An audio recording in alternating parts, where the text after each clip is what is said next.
So shall we start? Sounds good. Okay. Got this, Kevin. So our chair and vice chair are not here. And so I am going to attempt to chair the meeting, but you should all feel free to tell me if I do something wrong. I won't take it amiss. So feel free to offer lots of criticism. So let's see, I guess, so I'm calling the meeting to order.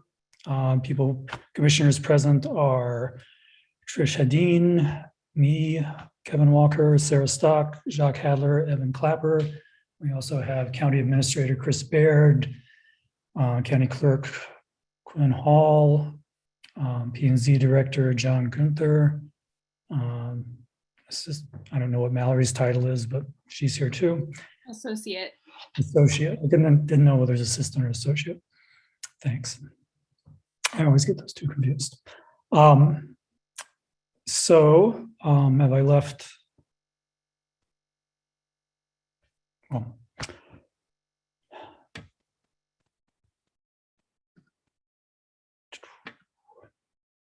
so the first item on the agenda is citizens to be heard. Is there anyone who wants to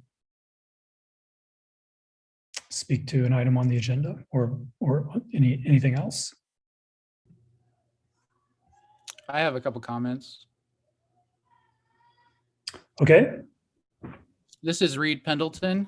And I just have a couple comments, two comments actually, on policies and procedures for the governing body. And maybe Chris can help clarify this if Chris is on here. So the policies and procedures on the county website was last updated in May of 2020. So if something's changed since then, please correct me. I am going to be looking at subsection R, which is the public hearing section, and then subsection 7. And that states that written comments, including email comments for public hearings, may be submitted for the record at the hearing or up to 5 p.m. 6 days before the next regularly scheduled meeting. So based off of that, I see that the public hearing was officially opened for item G by Mary on Tuesday, September 21st at 6:38 p.m. and was closed on Wednesday, September 29th at 5 p.m.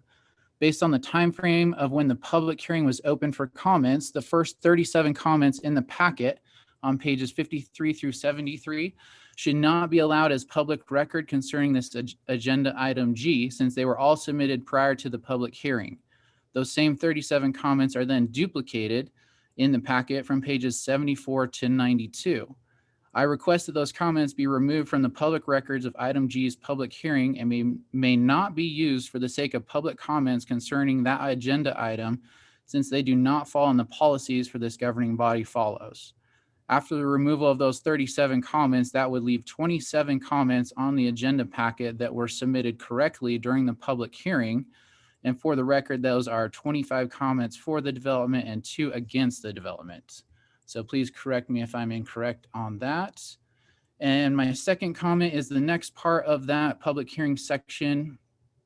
Under written comments, it states that the administrator shall ensure that all on-time written comments are made a part of the commission agenda packet for the meeting at which the issue is to be considered.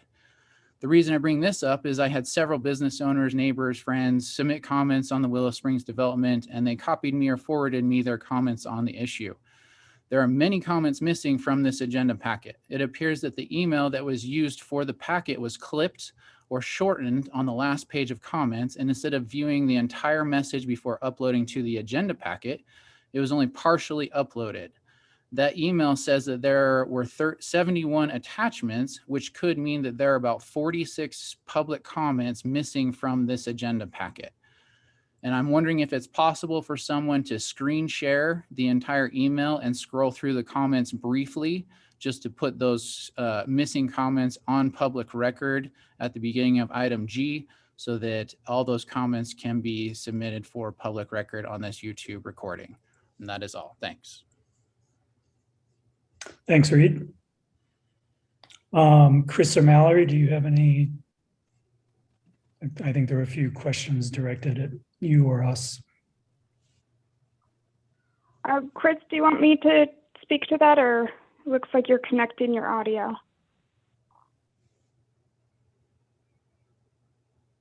I guess I can quickly jump in with part of it. If I'm understanding correctly, the issue is when we started putting those emails in the packet. And one thing that we do, I'm not sure if it happened here, but if things go to the Planning Commission for a public hearing, is that we do incorporate that into the packet just to make sure those voices are heard.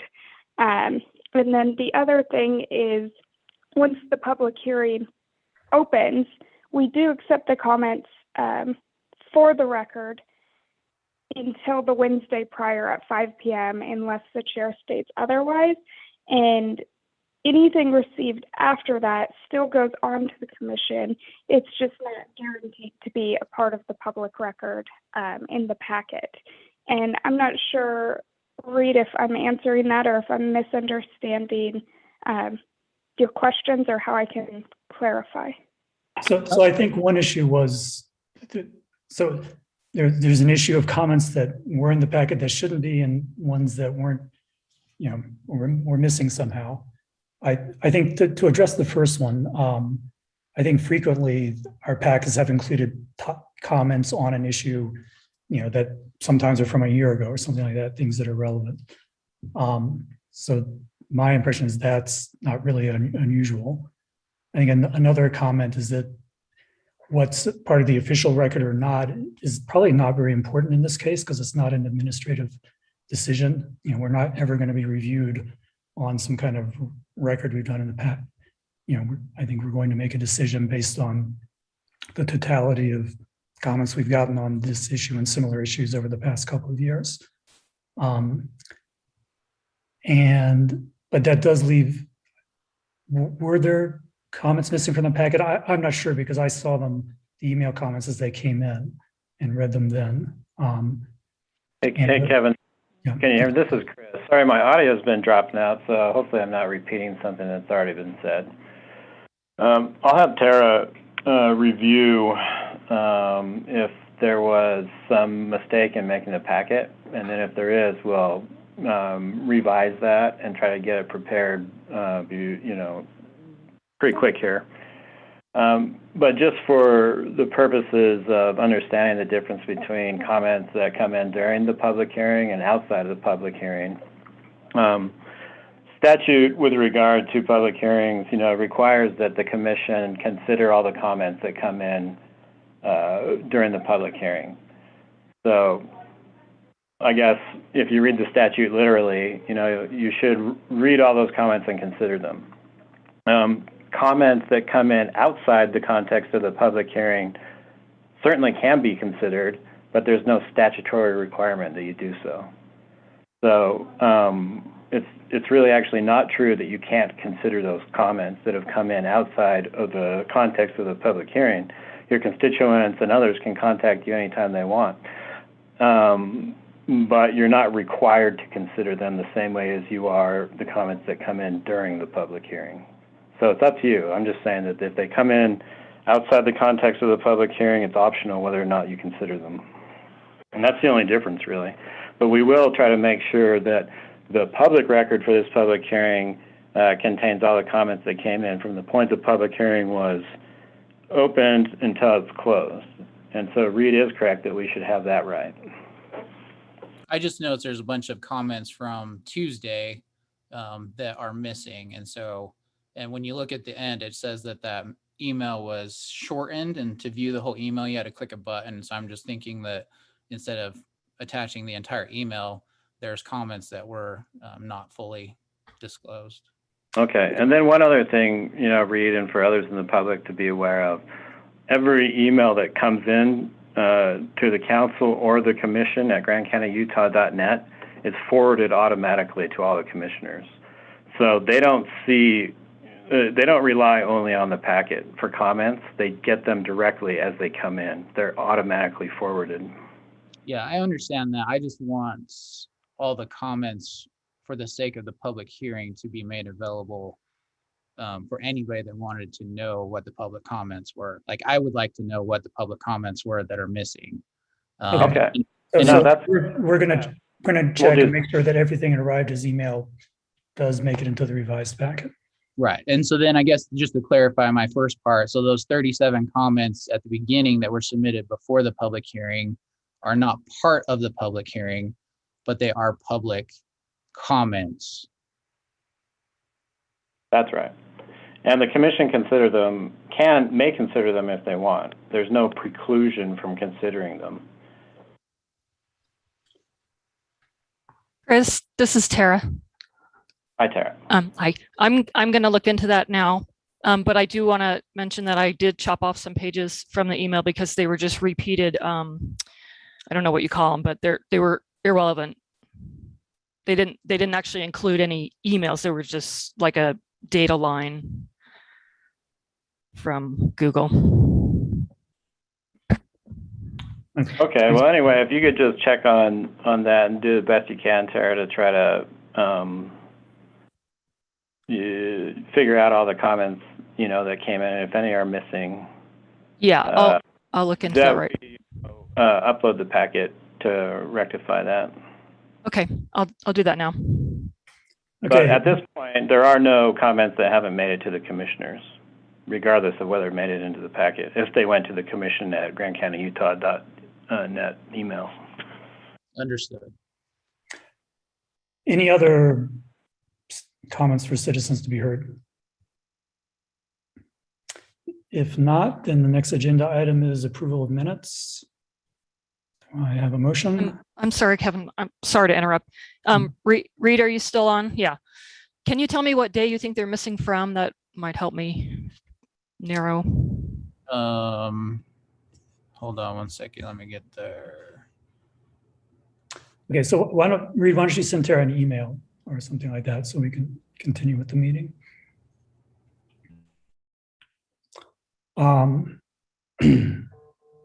Okay, minutes. I'll make a motion to. Okay, Jacques? You're very soft, Jacques. I can't hear you. Is that a little better? Yeah, now it's a little better. Okay. I'd make a motion to approve the Grand County Commission regular meeting minutes from 21 September 2020. Do I have a second? Evan Clapper seconds. Any discussion? Not, I'll call for the vote. All in favor? Okay, passes unanimously. Next agenda item is ratification of payment of bills and quarterly pre-authorized purchase report. Usually Gabe makes that motion, but he's not here, so. Kevin, if I may, Yeah, thank you, Jacques. I'll take Gabe's usual place with the bills. I would make a motion to approve Grand County bills in total bills in the amount of $1,223,646.07. Hey, Jacques, I think we might need somebody else because you're cutting out.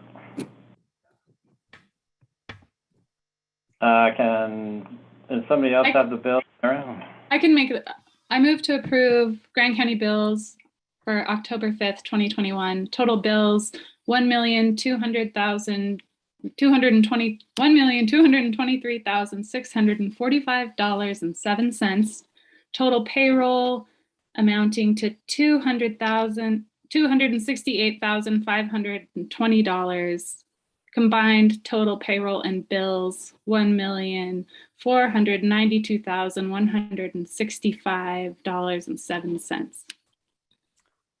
Thank you. Do I have a second? Evan got his hand up first. Any discussion? If not, I'll call for the vote. All in favor? Passes unanimously. Yeah, so Jacques, it sounds like almost like something's covering up your microphone or something.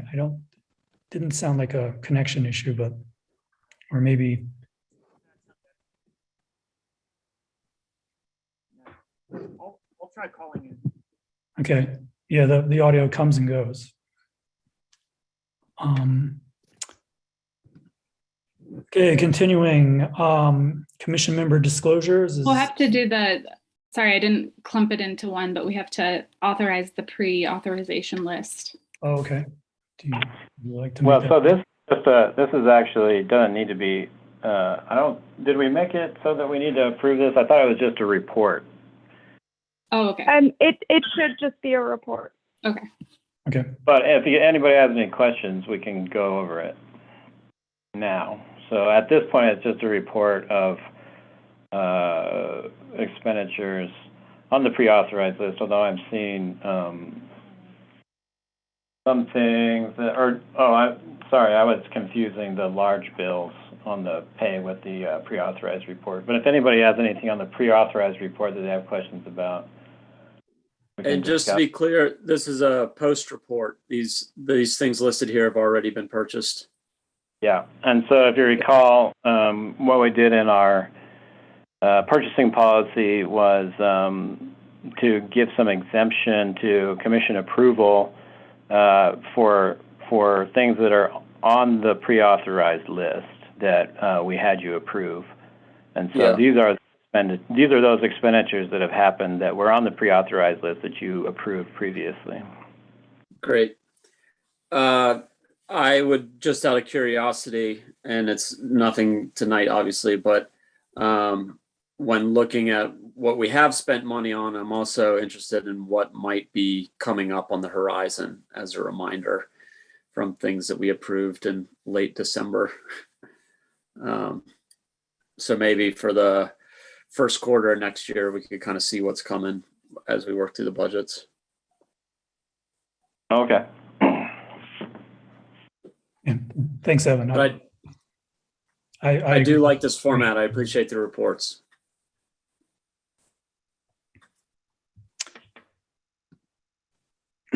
Okay, so now we are at commission member disclosures. Are there any commissioners who have anything to disclose? Looks like not. Okay, next, general commission reports and future considerations. Anybody want to go first? Okay, then I'm going to go on the order that people appear on my screen. So Tricia is first. I do not have anything to report. It's the fall. That's all I have to say. So yeah, I had a lean week. So Okay, thank you, Tricia. Sarah. I attended the Community Renewable Energy Program Board meeting, and that program is moving forward. Committees have been formed for the low income plan development, for program design, and also for communications. And we've put out an RFP for legal counsel to assist with the negotiations with Rocky Mountain Power. So moving along. I think that we will be given an invoice that we can choose to pay in this fiscal year or the next fiscal year, whichever we prefer. It'd benefit the group to pay earlier, but I'm not sure where that's at. So I'll let the administrators figure that out. I also attended the Moab Mosquito Abatement District. Well, never mind. We tried to have a board meeting, but didn't have a quorum. I also attended the audit committee meeting, and that's all.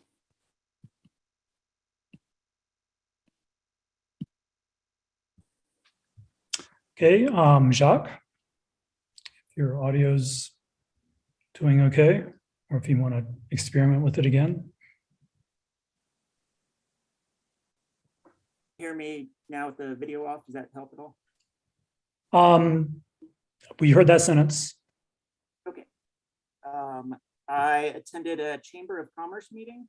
And on the same day, I also attended a Sustainable Trails Committee meeting.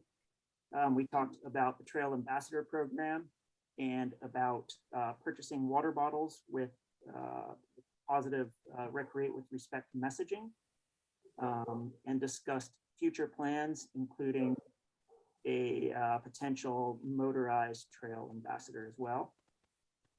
And I also attended a e-bike subcommittee meeting where we discussed all things e-bike, basically kind of trying to get a proactive start on dealing with everything e-bike that is potentially coming. And along with that, I also wanted to say that e-bikes are now legal on all of the bike paths north of town, from Lions Park north to Route 313 and out to Grandstaff Canyon, and that is class 1 e-bikes only. So non-throttled e-bikes that are pedal assist and governed at 20 miles an hour. Thank you, Jacques. Evan? I have had some more formal conversations with some other users of the dispatch. I've been trying to keep that ball rolling.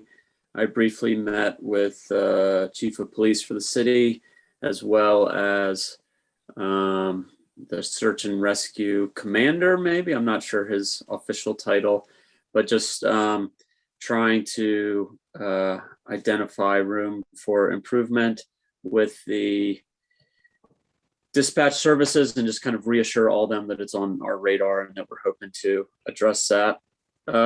I had a constituent reach out to me in regards to some congressional action with some of the stuff that's going on nationally. And one of the things that they were excited about was a civilian climate court. So the potential to kind of have some younger folks working to improve recreation infrastructure and some climate resiliency and things of that nature. And they had known of my relationship with John Curtis, and so they asked me to put in a good word for that, and I didn't really see any reason not to. I haven't reached out to him directly, but if anybody saw any red flags around that, I was just going to kind of give him a thumbs up that we would like to see that stay in the package that they're wrestling over. And besides that, I don't think I have anything else to report on. Thanks, Evan. In my report, I was at the same Sustainable Trails meeting that Jacques already mentioned.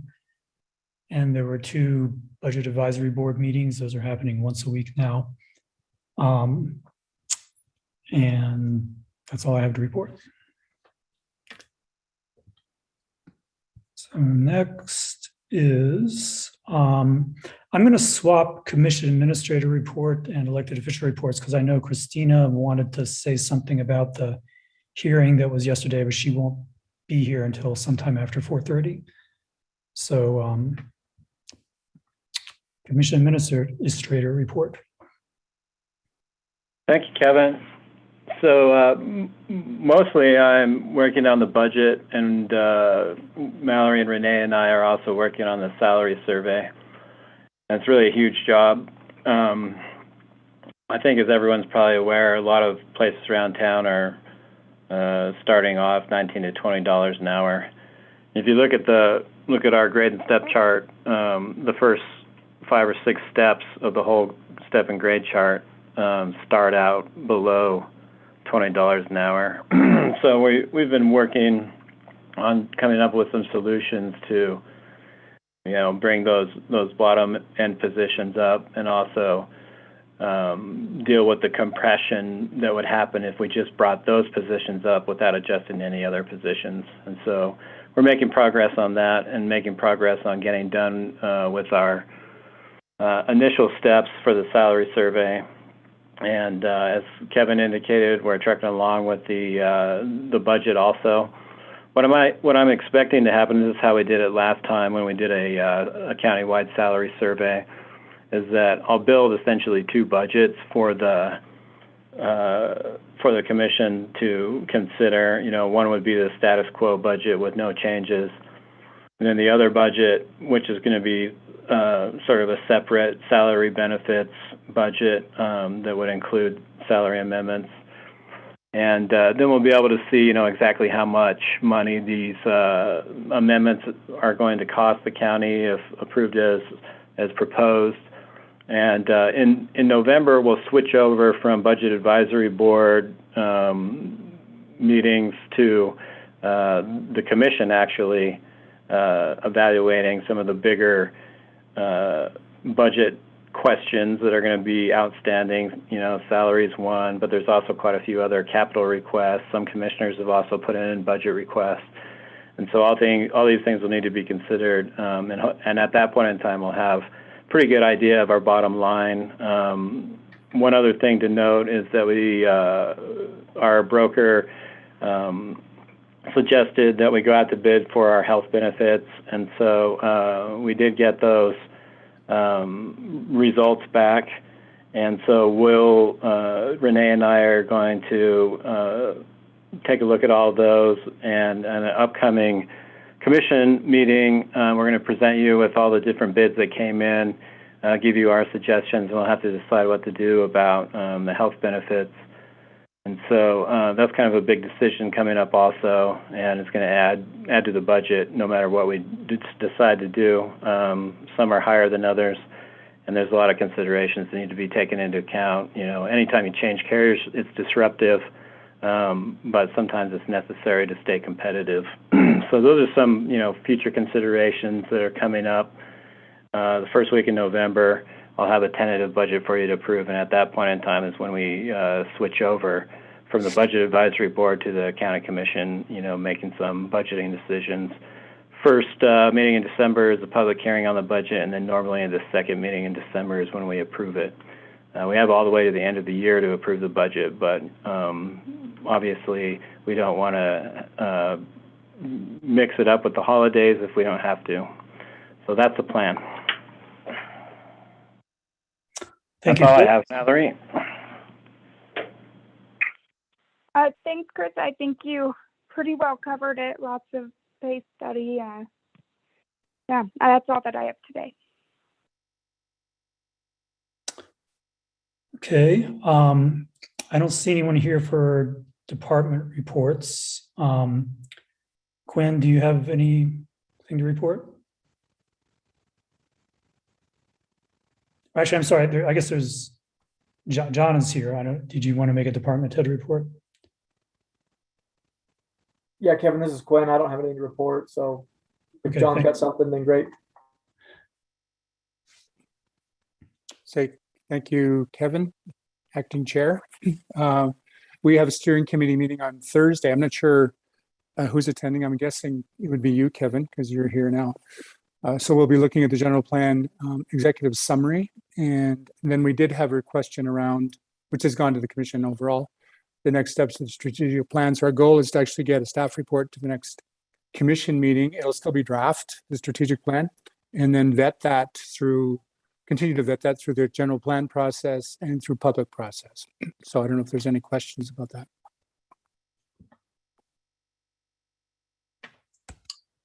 Not at this time. Okay, so I guess I'm going to go on with the agenda, but we'll try to work Christina in once she arrives at the meeting. I guess also under department reports, we have agenda item B, which is reports from active trails, but I don't see Maddie on the call. Was she planning on, I know it's in the packet. Mallory, Chris, do you know if she was planning on presenting at the meeting? She was, and Yeah. I haven't heard from her, so I imagine maybe she's just running a little behind, or I'm sure she'll be on soon. I can text her and we'll find out. Okay, well, we can work it in later in the meeting if she's not ready now. Okay, so agency reports. I don't see any agency people here. Which brings us to agenda item C, which one that I'm sponsoring. So what I was proposing to do, as we all know, we've got to make decisions about districts, commission districts coming up. And one of the things we want is for people to submit a lot of plans. And then in evaluating those plans, it's helpful if people have experience actually trying to create a map. And so at the last meeting, I urged all of you to try your hand at that. Sarah did, thank you.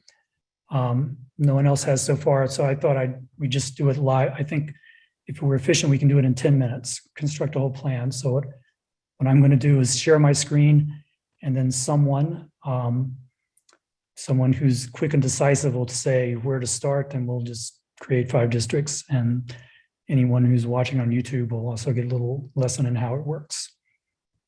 So any objections to doing that? Okay, and so who wants to make all the decisions in this plan? Not Sarah, because she's already submitted a map. I'll go for it. Okay, so this is going to be, I'll control the mouse, but Evan will make all the decisions. So let me see if I can get my screen up.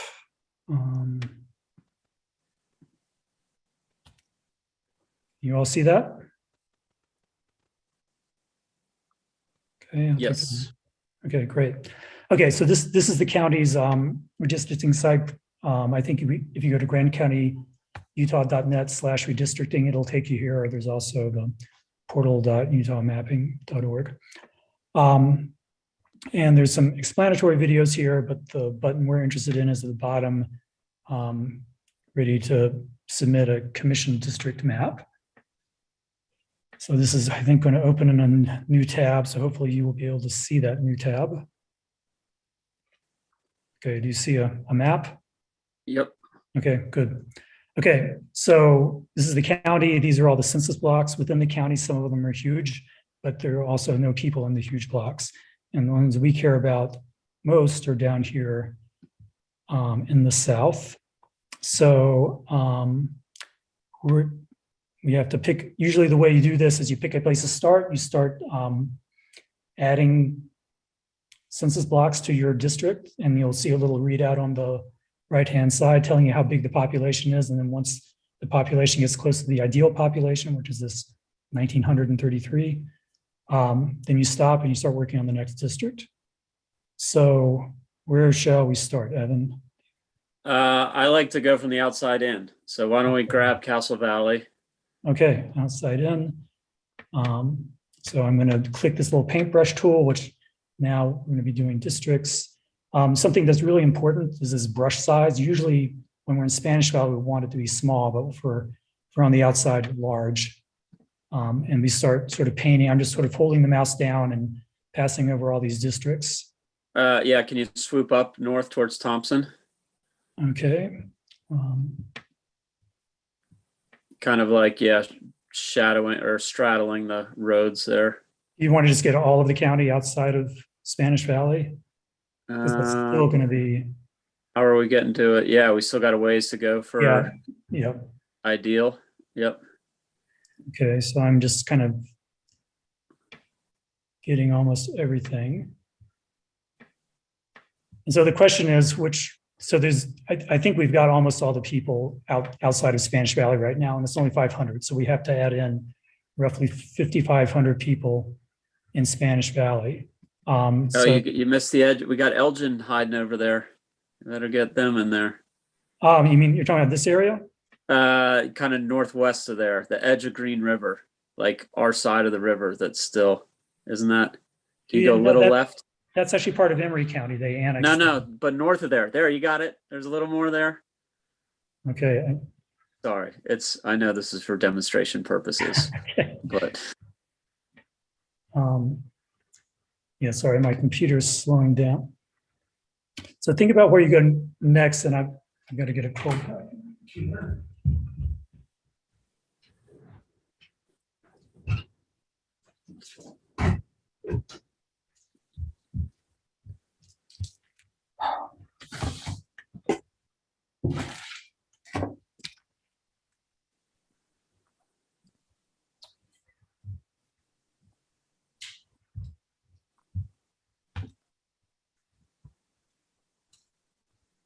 Okay, so the question is, what areas do we want to group with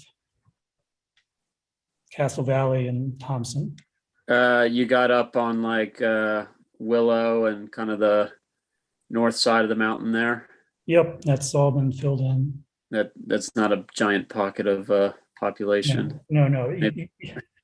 This district is still going to have to be majority Spanish Valley. That's one of the basic facts. So Like, so currently the eastern part of southern Spanish Valley is in the same district as Castle Valley.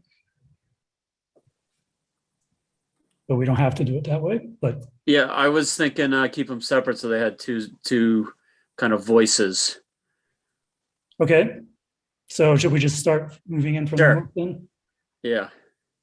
Okay, so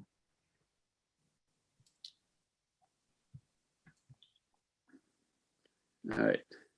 Well, your count is off my screen. I can't see what we're up to. we're up to 7:05. Sorry. Do I need to make the window narrower then? Maybe. How about some of the eastern side of the valley? That's not quite as commercially.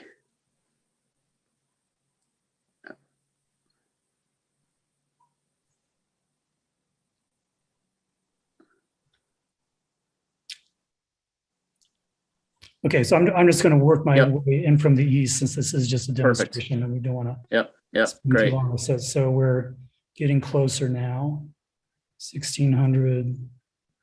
Okay, so now it's a little bit too big. We can try to subtract some later.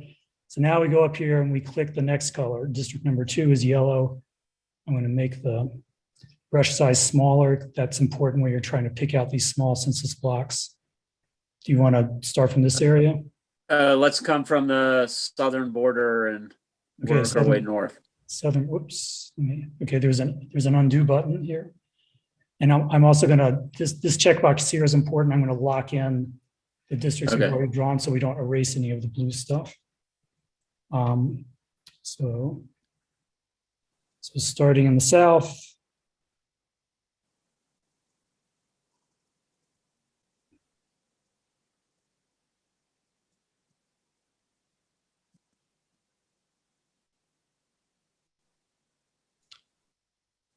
Okay, we're up to about 1,600 people. 1,700. Nice. There you go. Okay, that one's pretty good. So now we click on the next color, green. And where do you want to start with this one? Let's go kind of in that north 500 west.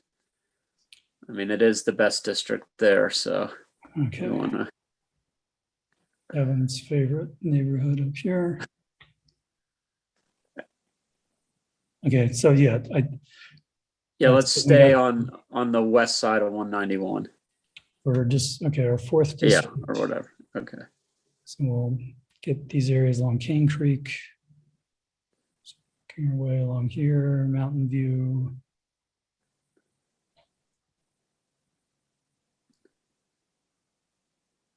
You want to go north or east from here? North.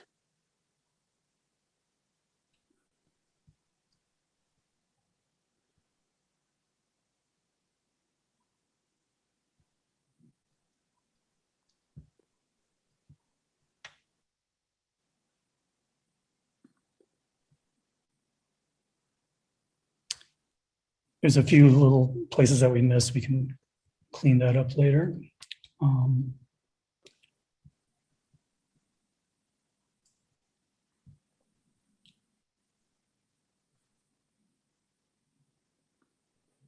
Okay, that's good. Okay, and then everything left Yep. over, Yep. we'll make the last district.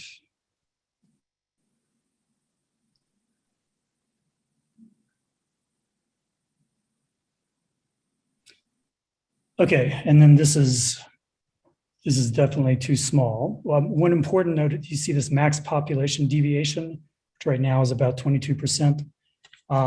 Legally, that needs to be below 10%. And I think the typical maps people have submitted, it's been 5 to 8%. So we're missing 161 people. So I'm going to go and fill in some of these light green things that we left out.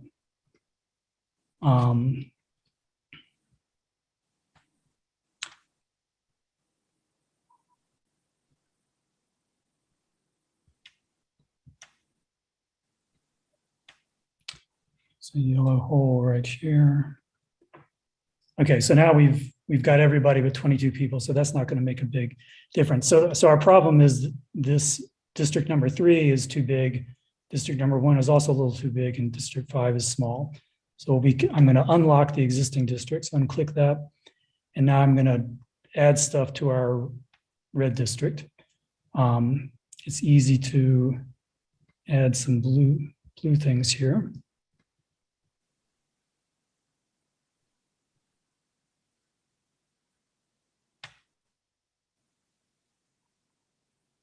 Went too far. Do that.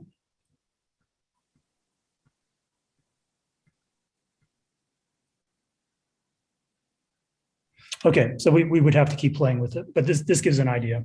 I won't finish this exercise, but hopefully, all of you will get a chance to play around with this on their own. So when it comes time to evaluate different districts, we'll kind of know, if we see a district and one of the lines isn't exactly where we want it, you might realize, well, because of these population considerations, it's impossible to draw every single boundary, like, along a major road or something like that. So thank you all for indulging me in this. When you finish, there's a save button up here. I'm going to click save. And then there's a button here, proceed to submit map. And then we give it a title. I'm just going to say demo not use. I'm just filling this out so you can see what's done. Tell us about your plan. Let's get started outside, or whatever principles we used in drawing it. Should give a name and an email address, and that's all we need. We have to click these boxes and hit submit. And now if we go to the main page, let's see, and reload it, and you look all the way at the bottom, and there's a bunch of maps that people have submitted, and ours is the first one in that list. So that's how it works. So Sarah submitted a map. I want to call out Carter Pape, who's put a lot of energy into submitting maps, and he's got a really long and interesting commentary going with this map. And then there's a few that I've submitted, just starting different places, similar to what we just did. And then eventually we could also ask our consultants to just use the computer algorithms to generate some additional maps, to take the human bias completely outside of it. And when we're all done, we'll have to narrow it down to some semifinalists amongst those maps, and then make a decision. You think you could find the click link from the county website? Oh, to get there. Yeah. I think there was some talk about putting it up like on the main thing, but I think that hasn't happened yet. So Yeah, okay. I looked to try to click into it from there, and couldn't find. Didn't know if there was. Mallory and I will work on that. I mean, So- hopefully by tomorrow there will be a very prominent link on the front page. Does that sound okay, Mallory? Absolutely. Okay, so try again tomorrow. It should be there. Okay. Okay, so that's it for that demonstration. We've got 3 redistricting items in a row here. So I'm apologizing. I'm going to be doing a lot of talking during agenda items C, D, and E. So agenda item D is setting a timeline for completing the process that I just outlined. So we have the census data. When our site first went up, it was using 2019 population estimates, and now we have the official numbers.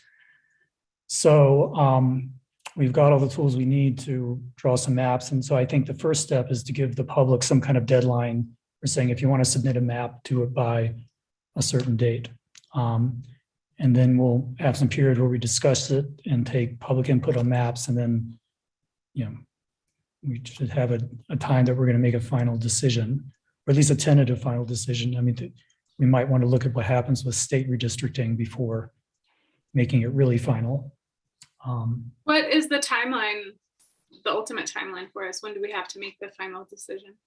Yeah, I'm not sure. I mean, what sticks in my head is by the end of the year, but I don't know if someone else knows better. I believe statute says we have to have it done, by the end of the year, because I believe that the 1st of January is when candidates can apply for office. So obviously they'll need to know what they're applying for. So I'm pretty sure it's December 31st is the deadline. But we can double check that, but it definitely needs to be done before candidates, the filing period opens, which is January 1, I believe. Okay. So one idea would be, just so as not to wait until the last minute, let's aim to be done by our first meeting in December. And then maybe start seriously looking at maps at the beginning of November. So that would give the remainder of October for people to submit maps. And then we'd have a month, for public discussion about the maps. Or maybe we want to get people to submit maps even earlier, and so that we have longer to do the the detailed comment and analysis. So, anyone have any strong feelings about these dates, or should I make a concrete suggestion? See if that. Okay. Yeah, it makes sense to me to have a shorter public. The first deadline for submitting maps to be around November 1st. So we have 3 weeks or something, and then have a full month to get public input on those maps and try to finalize our decision. Okay. So we go with that then? Great to me. Okay. So the first date would be November 1st, the soft deadline for submitting maps. Yep. The public input period for submitted maps would go until the last week in November. And then our final decision would be December 7th. So it could go till November 30th. Okay, those Quinn, did you get those dates? Maybe Hit me with the last one more time, the final decision date. Final decision date on our Grand County Commission meeting on December 7th. Awesome, thanks. okay. And public Okay, so- input ends a week before that on November 30th. Okay, so we will try to publicize those dates so that interested people, know that they have to do some things, and we can revise the dates if it turns out, if we have second thoughts. But I think it's just good to tell the public, okay, we need your submission by a certain date. So great, sounds like we've done that. Do we want an official? Sarah, do you want to make a motion, Kevin? Yeah, if someone wants to make a motion, that would be great. All right, I will move to adapt the following timeline for Grand County's redistricting process. A soft deadline for submitting maps of November 1st. Public input period for submitted maps of November 30th. And a final decision to be made at our Grand County Commission meeting on December 7th. And I think what you meant to say is the public input would run from November 1st through 30th. Right. Okay, thanks. Okay, I have a second. Sarah seconds. Any further discussion? Okay, all in favor? It's unanimous. Okay, agenda item E. This one has to do with state redistricting. So as we all know, Grand County is split into 2 state house districts, and Spanish Valley is split into 3 state house districts, because San Juan County is separate. I think most people think that's not a good state of affairs. There's an independent redistricting commission, which is taking public input right now. And then there's also the state legislative redistricting committee, who will have the final say about these things. And they've got a meeting in Grand County tomorrow. And so at a previous commission meeting, we discussed in kind of an informal way that our message, as the county commission, is we don't think Grand County should be split into two because of our population is small with respect to the population of the State House district. And so this motion just makes that a little bit more official. I think it's just ratifying things you already said. So are there any questions or? I would say this summarizes that discussion well, and I'm on board with it and have heard similar sentiment from the community. And so with that, I would move to adopt the following positions for Grand County's input in the state redistricting process. Grand County should not be split between different state house, state senate, or state school board districts. And Grand County shares interests with both San Juan County to the south and Carbon and Emory counties to the north. We should be grouped with these counties for districting purposes. Thank you. Is there a second? I'll second it. Okay, seconded by Trish. Any further discussion?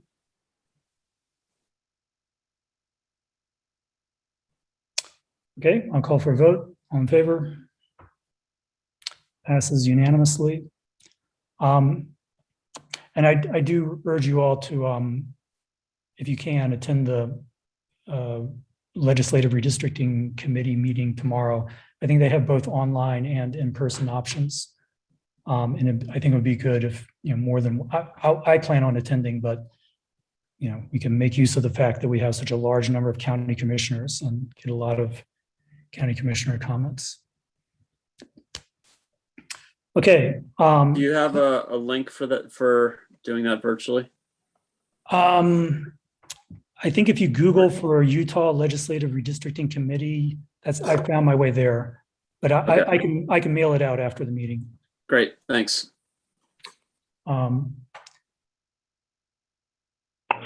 This is it here. It's redistricting.utah.gov. Thank you, Chris. Okay, so now we're going to move backwards in the agenda. Christina Sloan is here. Christina, are you ready to give a report? I am. Sorry, I was not available earlier. We had oral argument yesterday on the Rocky Mountaineer case. So I just wanted to give you guys an update. We will probably not have a ruling for months. It was almost 3 hours long, so pretty brutal, really, but it also went as expected. Interestingly, Judge Nuffer, and this is federal district court for Utah in the Southern District. Judge Nuffer has a really great reputation, and I certainly feel like he lived up to that. He did say he does not normally grant oral argument, but because the railroad issues are so complex and they're not used to seeing them in his district, he gave us that opportunity. So it was pretty interesting. He had every single staff person listening in. So it just gives you an idea of how unique and complex the issue really is. Just to, remind you guys, it's not really a win or lose case. This is a, hey, court, let us know what the rules of the game are. And so the county's position is that while we don't have the authority to regulate railroad safety on rail lines, that is preempted by federal law, we do have the authority, and in fact, we're the experts at keeping people safe, both on our roads and on private property in Grand County. And so the loading and the unloading property is owned by Intrepid and is private property. Their phase one is quite basic, and they don't have any technical improvements to the property, but they have stated they plan to expand, and they've also stated they plan to move to the UMTRA site close to town or somewhere closer to the UMTRA site close to town to the extent that the venture is successful. So all the parties agreed this dispute isn't about their phase one plan, it's about their future plans, at which time we expect they're going to build at least a platform, if not a nice terminal building. The other thing that's really unique about this one is that while federal law does regulate the movement of people and property, right, industrial commodities, on rail lines, what Rocky Mountaineer is doing is packaging a recreational experience. So they're not just selling tickets on the rail line, they're selling a package that includes hotel services and also, bundles, recreational bundles. And so, one of the real world questions for the court is, well, where does the movement of people end in for this rail carrier? Does it end when they step off the train? Does it end when they leave the rail right of way? Does it end when they enter a terminal? Does it end when they exit the terminal? So there's a pretty interesting juxtaposition between some really technical, legal, complex issues that we were arguing against also just the real world of talking through. ARM's position is that we don't have authority to require any permitting or any permits or anything in advance of operations. That all we can do is hover around their project and object if we see an issue, whether that's during construction or after, and they're very vague about what our remedies would be. They also don't have a good answer to, okay, let's say someone does get injured or die on Rocky Mountaineer leased property in Grand County because they have a construction defect that wasn't caught during the construction process because we can't permit it. Who's liable for that? Are we liable for part of it because we have this supposed right to hover but not permit? Their position is very gray and scary, I think, for liability purposes for the county. So, my closing argument was, Judge, if we're in, let us in. Let us permit this and let's keep people in Grand County safe. If we're out, kick us out. And then it's clear that this isn't on our head and we don't have liability for it. Our worst case scenario would be a ruling that is consistent with what the Rocky Mountaineer is arguing, which is there's this really gray, ambiguous, period where maybe we can hover and maybe we have some right to do something if we see an issue. As you guys probably know, and we have discussed this, train operations have commenced, and we did reach a stipulation with Rocky Mountaineer where they agreed to all of our phase 1 conditions, which was improving the access road, some drainage improvements, and just compacting the gravel per county construction standards, creating the radius for the buses under construction standards. So in the end, prior to the trains running, the county got what they needed for phase 1, and this is really about phase 2. And, we made that pretty clear to the judge that it's amicable in the sense that the parties both requested the judge to address this on the pleadings, to do it on an expedited basis. And then we were both asking the court, what are the rules of the game? And so he was also very open about, well, how broad do you want this ruling to be? How useful can this ruling be? And, there was some interesting discussion on that. Do you guys have any questions? Yeah, I have a question. So toward the end, you said there was the, let us in or let us out options. If it's the out, would that, I'm just, suppose they wanted to do like a laser light show or something that violates our dark night skies ordinances from their unloading facility. They get to do that. So it's really clear under the case law that the preemption is quite broad and we have no right to environmental permitting. So that is preempted if they can claim it's part of the movement of people on the rail line. So if they're blasting in these trains and their lights are shooting up from the trains, we can't do anything about that. We can't regulate their noise. They're going to violate our noise ordinance. They're sitting right on the road while they're unloading and loading their passengers and making people angry on 313. We can't do anything about it because we can't regulate routes. All we potentially have the ability to do, so we're fighting about a pretty narrow scope of authority, is regulate the construction process on private property. So if they had a light show greeting people as they entered the terminal, maybe we have authority there. But the case law is quite clear that environmental permitting is preempted by federal law. And preservation, there's no, of course, there's no dark skies case out there, but there are some sort of tangential issues that, are they environmental? There's certainly more environmental / preservation rather than, and wellness, rather than health and safety. So that's really what we're arguing about. So then I assume the same thing goes for like what color they paint the buildings as part of our scenic resource protection area that this is within. Correct.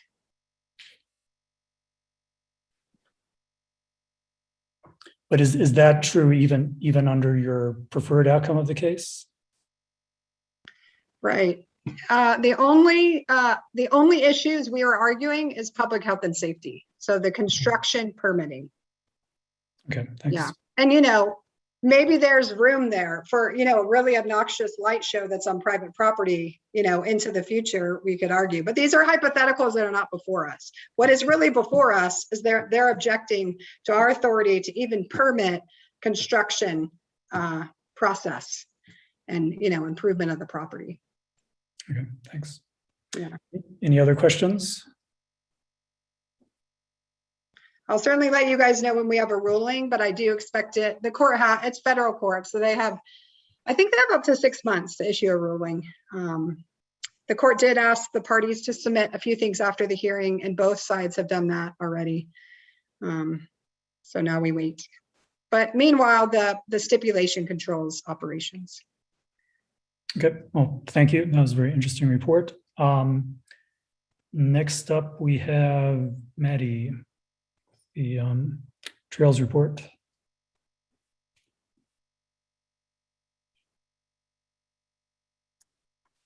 Hello, can you guys hear me? Yes. Great. Okay, I'm gonna put on a PowerPoint here.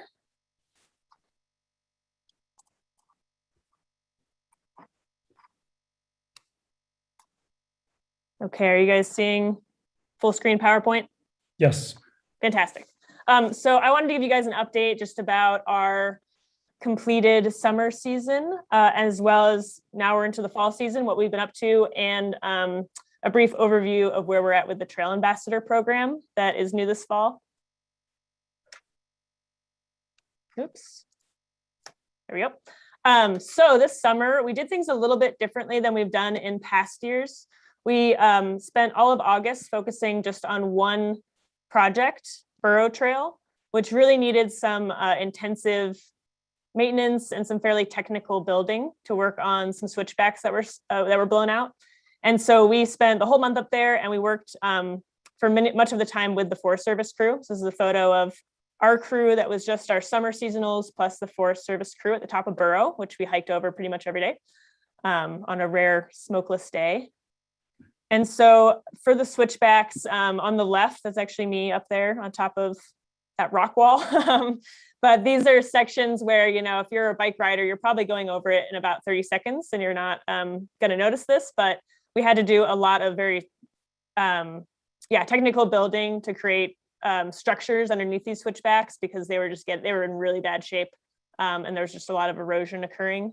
So on the left, we have some rock walls. On the right, that's the Forest Service crew, and they basically built an underground cabin with logs to reinforce this whole area that had blown out to create a functional switchback there. In addition to the switchbacks, we also did a lot of work on just sort of general maintenance, especially with drainage, especially with the forest fire up there. We know that drainage and erosion can be more of an issue after a fire. So spent a lot of attention to some areas, just improving drainages, rerouting small areas of the tread where necessary. And then on the right side, you'll see there's two photos. They're kind of separated out.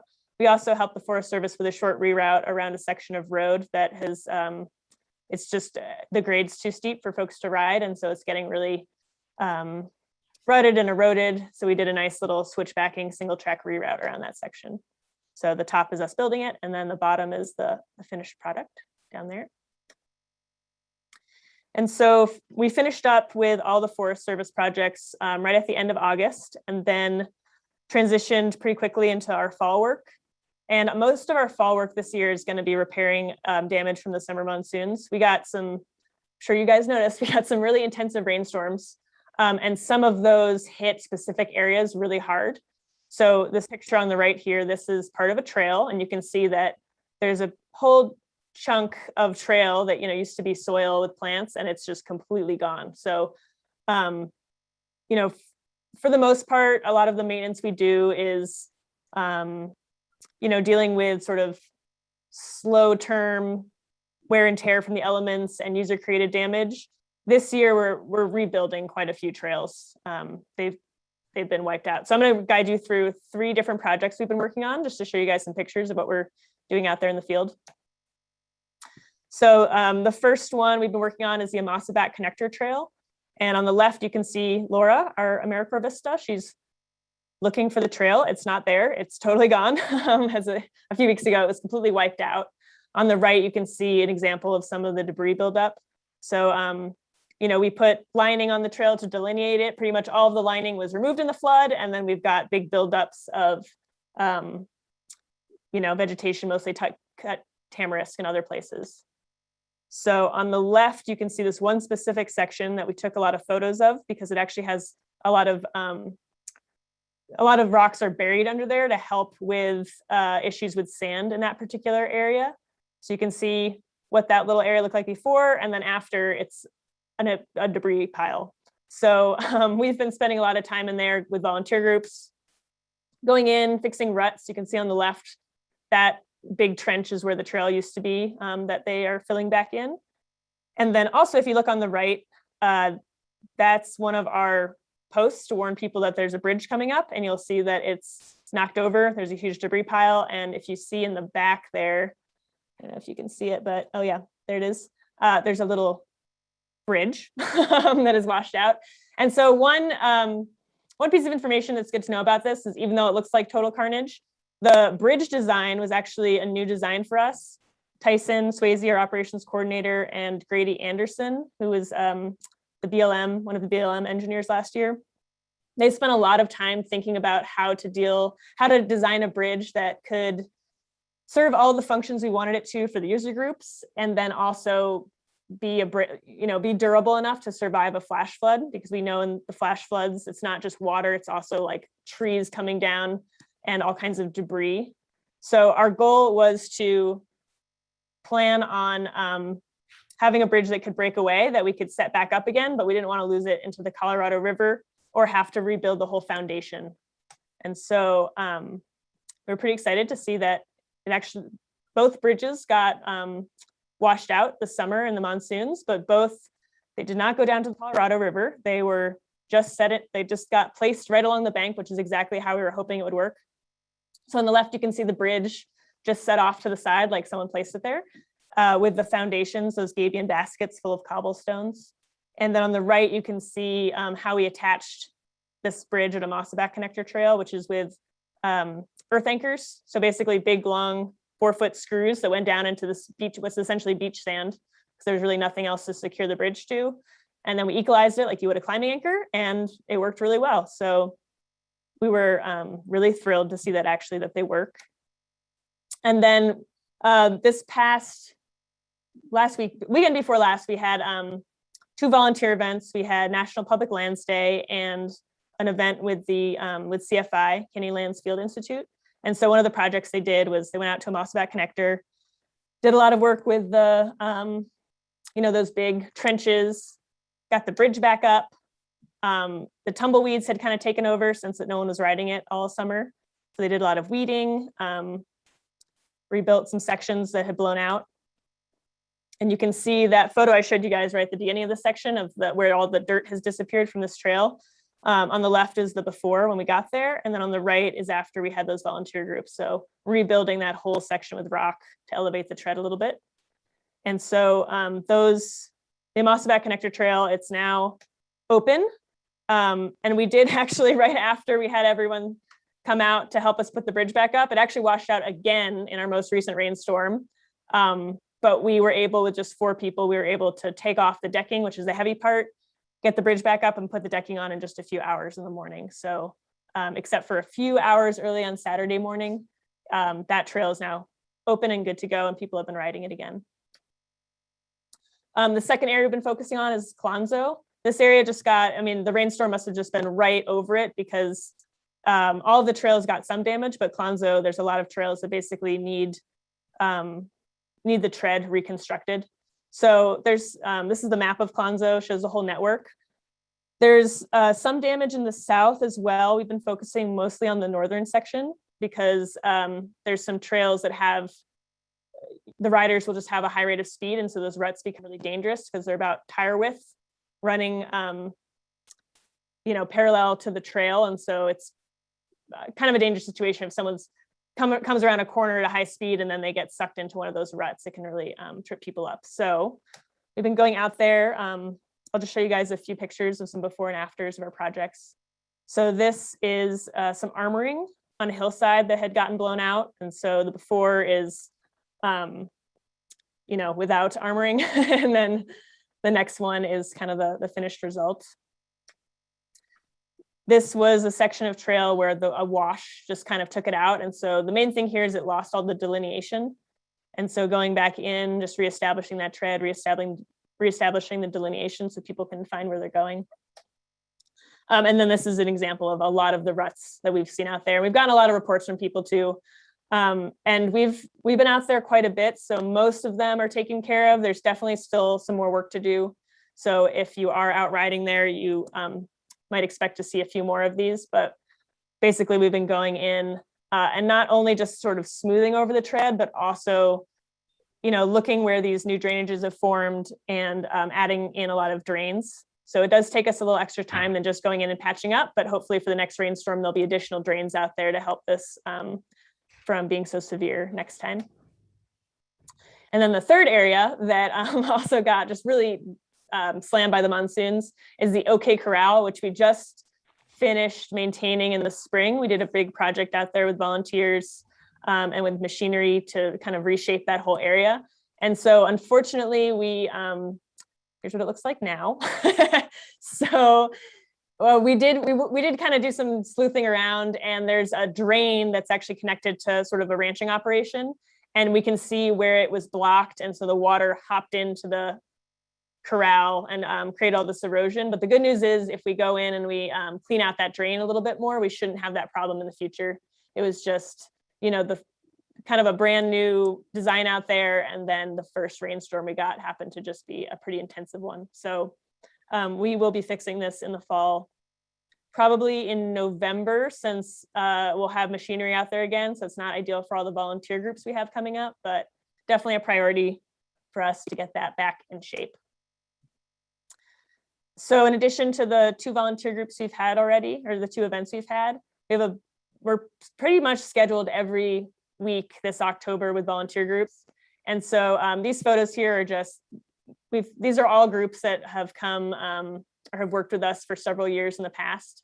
And so these are pictures of the same groups, but from previous years. So tomorrow we're working with the Colorado Rocky Mountain High School. And then we have something set up with the Red Devils. And then the other 2, they've been coming for years, and we hope to get a lot of maintenance done with them.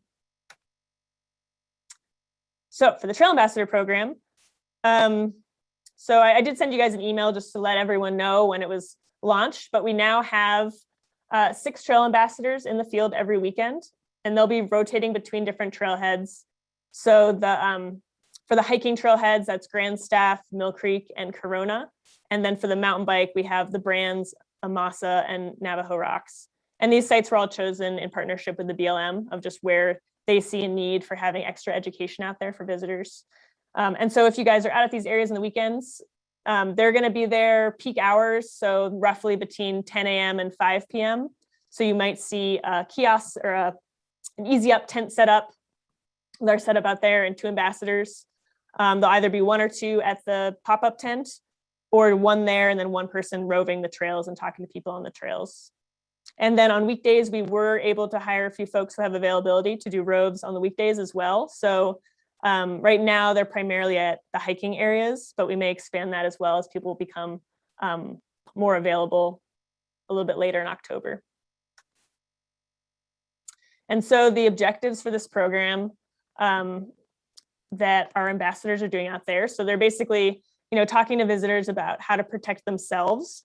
So for example, I've been out there a little bit to train, and a lot of people have water bottles, but they're mostly empty, for example. So, talking to people about their plan or their intended route, making sure they have a rough idea of what they're getting into, making sure they top off those water bottles. So we've been calling that, preventative search and rescue. If you encounter someone who's totally lost, getting them back on track. and just trying to keep, everyone safe. And then the second part, how to protect the environment while folks are out there.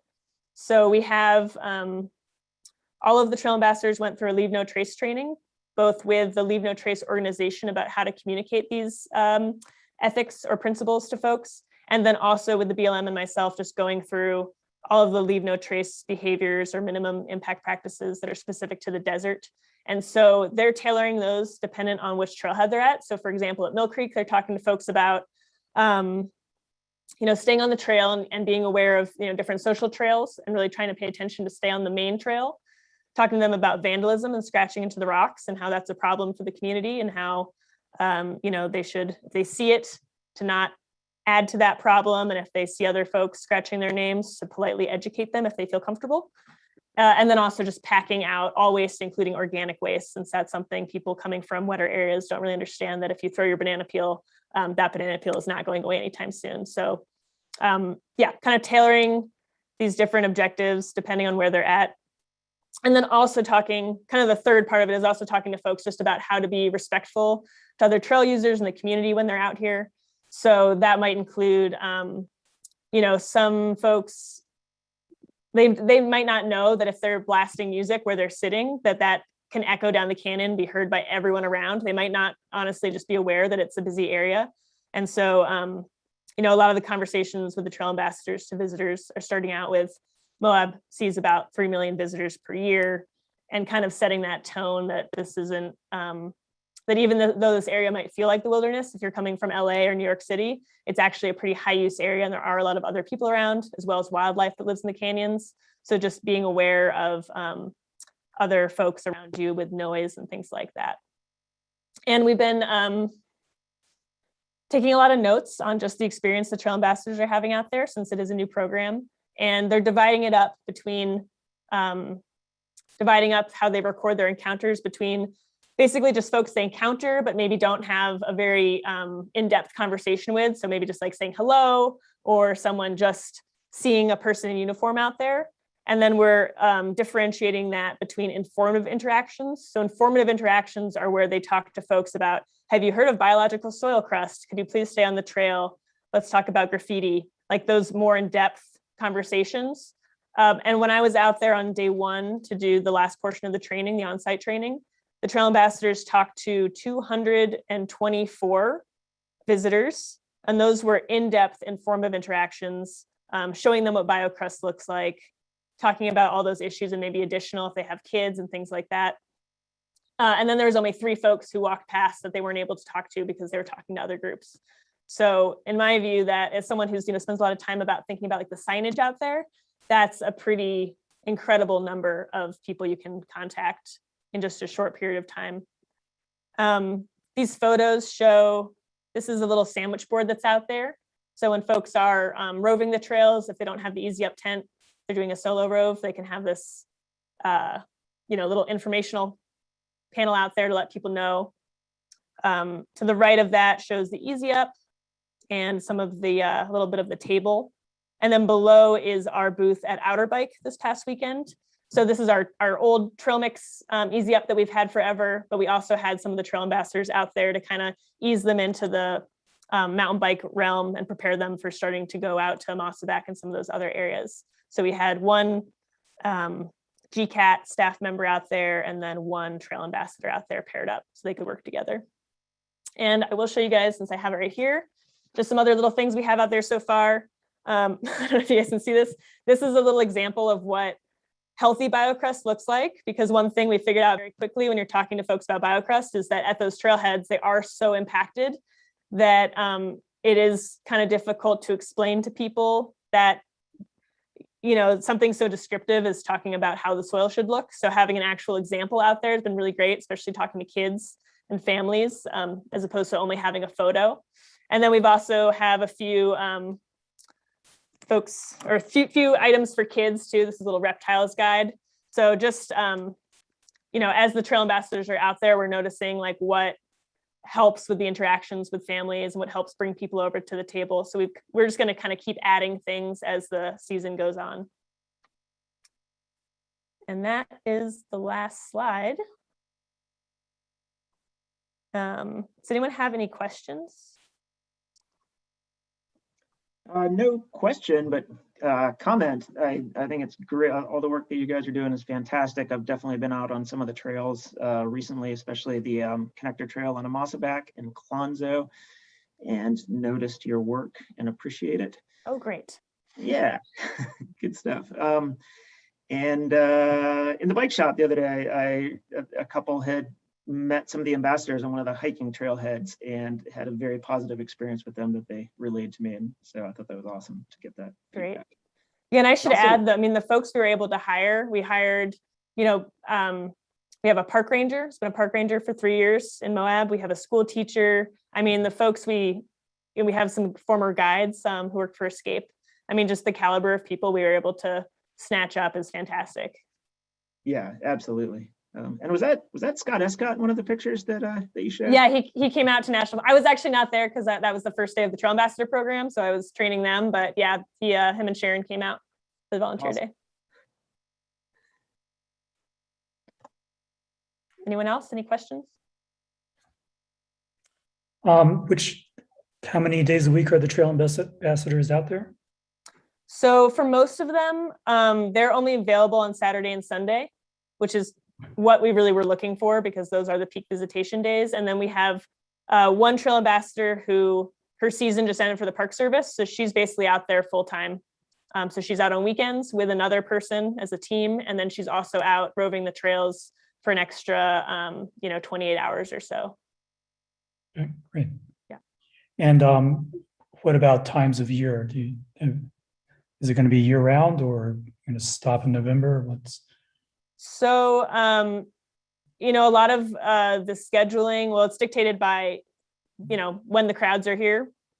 And then also a lot of it just depends on who we could hire and their availability. So I think right now we'll probably have enough funding to extend it into November, even though there's definitely a drop off in visitation after Halloween. I would encourage you all to think about next year for the program, especially because we do have such great applicants hirees for this year, and thinking about how the program can look for next year. Good, thanks. Yeah, no, it looks like a really promising program. Yeah. Any other questions for Maddie? Seeing none, thank you, Maddie. And we will Thanks, move everyone. on to agenda item F, which is approving the 2021 property tax abatements and cancellations through September 28th, 2021. Chris Kaufman.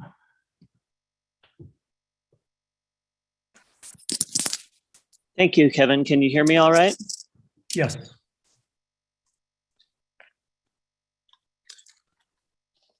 Okay, so this is something that we do every year. I do it around this time of year because we have the property tax bills going out shortly and in the next couple of weeks. My office accepts and approves abatements and tax relief for individuals who qualify. And we bring those to the commission for approval. A lot of them are required by state law. Some of them are optional for the county. And we've got a bunch of different categories where people can qualify. There's a great chart that I've included in the packet if you're interested in looking into some of the details on those. We also have some cancellations to approve tonight as well. Certain situations where property tax is going to be vacated. A couple of those, the bigger ones, have already been approved by the commission, but there's also a list in the packet. It's a pretty short list this time of a few of the items that that I'm proposing that we cancel tonight. And then there's also a chart in the packet which kind of gives you a 5-year look at how this year's tax relief and cancellations amounts compare to prior years. And they're pretty much in line. Property taxes are, going up as values increase and so forth. And so we're seeing, I think, a slow but steady increase on the total amount that we're abating. And I know you've got a busy agenda tonight, so I'll stop there and see if anyone has any questions. Any questions for Chris?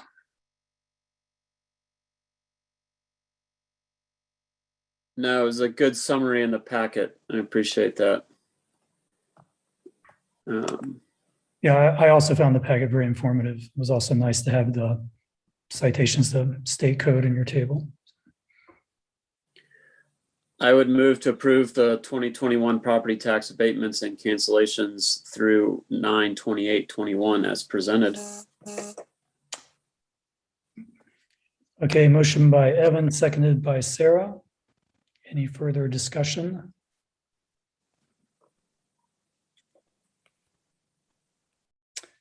Does not look like there's any discussion, so I will call for the vote. All in favor? Passes unanimously. Thank you. Thank you very much. Okay, next agenda item. Item G, proposed ordinance applying the overnight accommodations overlay OAO-RV/campground to the Willow Springs Campground, parcel number 040020-0038. And the address is 13733 North Highway 191. Kevin, this is Tara, and I Yep. have a report on the emails. Okay. Okay, I checked through the emails and compared them against the packet, and I was missing some. Basically, the last ones in the email list. So like when I picked select all, I did not select them all. So I selected the ones that are missing, and I made a PDF, and I counted them, and I was still missing 6, basically the last 6. So lesson learned on my end, and I have updated the packet, but I haven't uploaded it to the Grand County website. Should I do that now?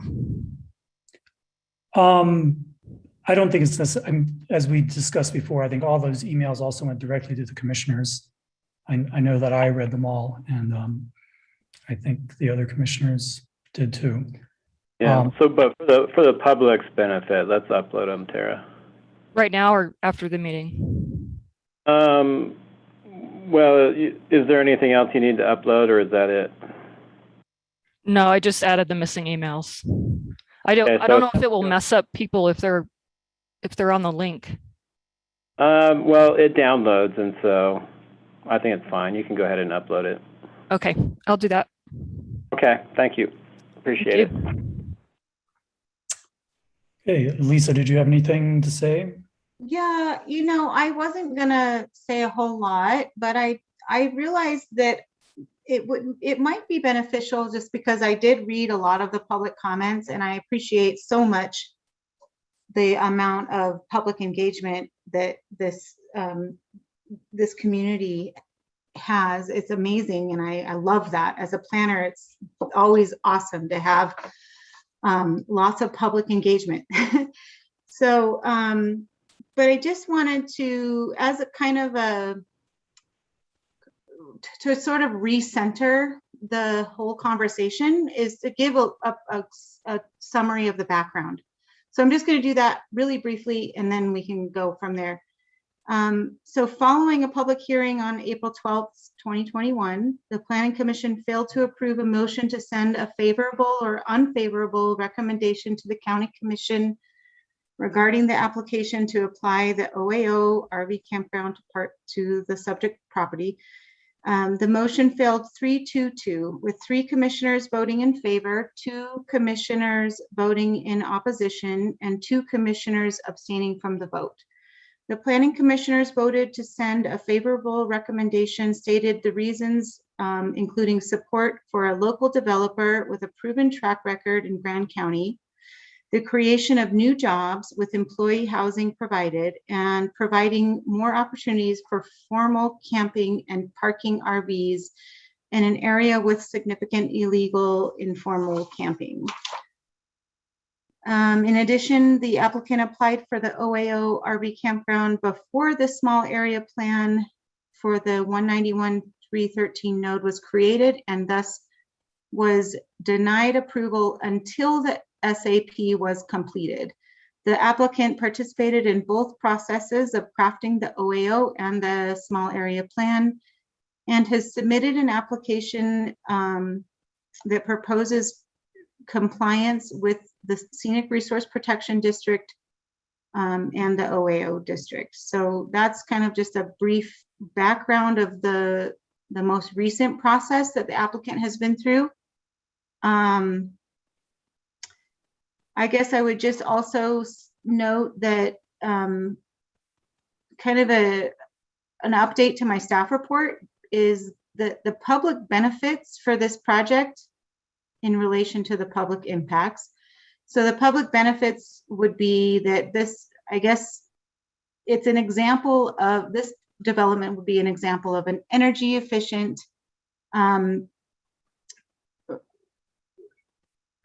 campground development that would be promoting responsible recreation in the area. It's well designed in terms of, you know, when the applicant gets the OAO rezone, that's only one part of the process. Like they still have to go through an entire site plan review, which would require them to meet all the standards of the Scenic Resource Protection District. And then of course the OAO requirements as well. So those things still have to be met. All those requirements in design standards and development standards all have to be met by the applicant just to get through to actually break ground. The OAO rezone is the initial approval, but it doesn't mean that they're going to be able, you know, they still have to go through that whole process of getting that approval for the design and the development standards. And so in terms of the potential impact of the development, obviously the scenic corridor is an issue, and it is right on Highway 191, and I drove that route recently, and I noticed that it didn't seem to really be in the purview of my drive for more than 10 or 15 seconds, whereas a lot of the other, well, there was the one major development or RV campground was in view for a lot longer than that. Not that we want to set that precedent, but it is a very subjective kind of thing to be driving along the highway and kind of feel that impact on the scenic corridor. But that's a definite potential impact. The applicant has stated that they would comply with the Scenic Resource Protection District in trying to mitigate anything that any impact on the scenic corridor. The traffic in town could be an impact. And so just by having 60 more potential units for camping could be an impact on town. The only other thing to note, which is up for debate, is whether or not, or up for basic research, would be the potential offset of dispersed camping and bringing services to the area, which could be more of a long range planning kind of topic to consider. So that's all I have, and I'll let y'all talk about it. Okay, thank you, Lisa. Lisa, last time we had talked about trying to get a report of how many units had been approved that haven't come online yet. Yeah. Were you guys able to generate any of that? Well, we're working on those numbers, and I know Kevin had done some initial calculations that he sent me, and that was very helpful. What we still have left to construct is 711 units of overnight accommodations out of 1,600 that were to be constructed in 2019. So since that time, according to the spreadsheet that I was given, there's been 889 of those constructed since then. So still we have about 711 to construct. And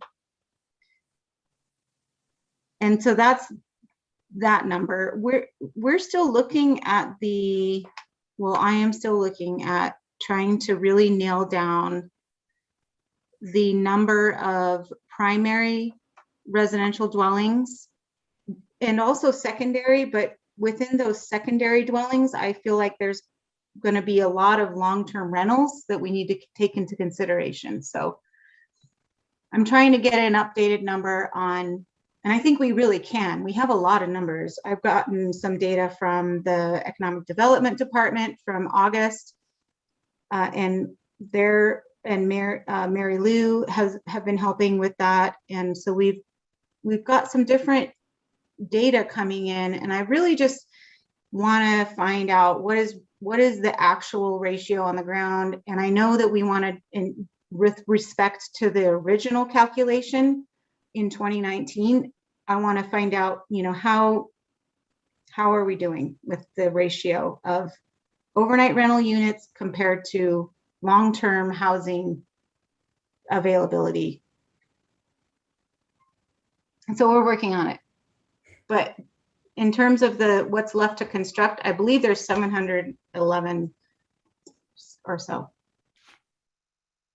That helps. Hey, Elisa, one of the comments that you made was the production or the development of jobs.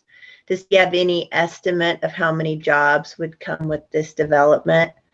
And not that, I hate to say it, not that it makes a big difference in the sense that we have so many jobs out there that aren't being filled, but true, it would be interesting to know that. Yeah, I don't have that information, and I don't know if Reed wants to comment on that when it's time for public comment, but that wasn't given as part of the application information. So yeah, I don't have those numbers, unfortunately. So does anyone want to start by making a motion? Sarah? I'll start by making a motion. And then we can have discussion about it. So I move to deny the application of the OAO RV Campground District to parcel number 0400200038 for the Willow Springs Campground. And I'll second that, Kevin. Okay, motion by Sarah, seconded by Trish. Discussion, Sarah, you get to go first since you made the motion. Well, the primary reason that I think that we should deny this can be spelled out with those numbers that we were just talking about. There's still 44% of that 1,600 new units of overnight accommodations that have yet to be built. We're barely halfway there yet, and we're having a crisis of worker shortage and affordable housing, and people who are working in town are having to drive farther and farther away in order to live. So people who are working are commuting from Monticello and Green River and Thompson and beyond. And so I think we need to really focus as a community on addressing those things before we open the floodgates to new overnight accommodations. And there's been overwhelming sentiment in that regard from so many facets of the community over the years talking about that. And I think it's our duty to kind of stick to it. And Reed, you have a good plan here. I think that it's a good plan. I do have a point that I'm not sure if a campground even, I don't think that a campground actually fits in with what we've outlined in the Scenic Resource Protection District, for the primary reason that in those development standards, we went through a lot of effort to put restrictions on what things look like out there to preserve the gateway to our community. And those restrictions deal with height and color, earth tones. They say no air conditioning units on the top of buildings and no plastic awnings. And they talk about materials. And so to then have a field of RVs, which could never come into compliance with those development standards, be fronting the highway, to me doesn't seem like it's actually in line with the Scenic Protection Zone, Scenic Resource Protection Zone. And then I just wanted also to bring up some of the past surveys. So we've heard public comment on the specific proposal, but I wanted to I looked at the small area plan when that was being developed, there was a survey and many residents were surveyed. And the majority of those surveyed for the small area plan disapproved or strongly disapproved of RV campgrounds, tents, campground, glamping, or other overnight accommodations in that zone. And so that's clear to me. The people in the survey also did not want to see tourism commercial nodes.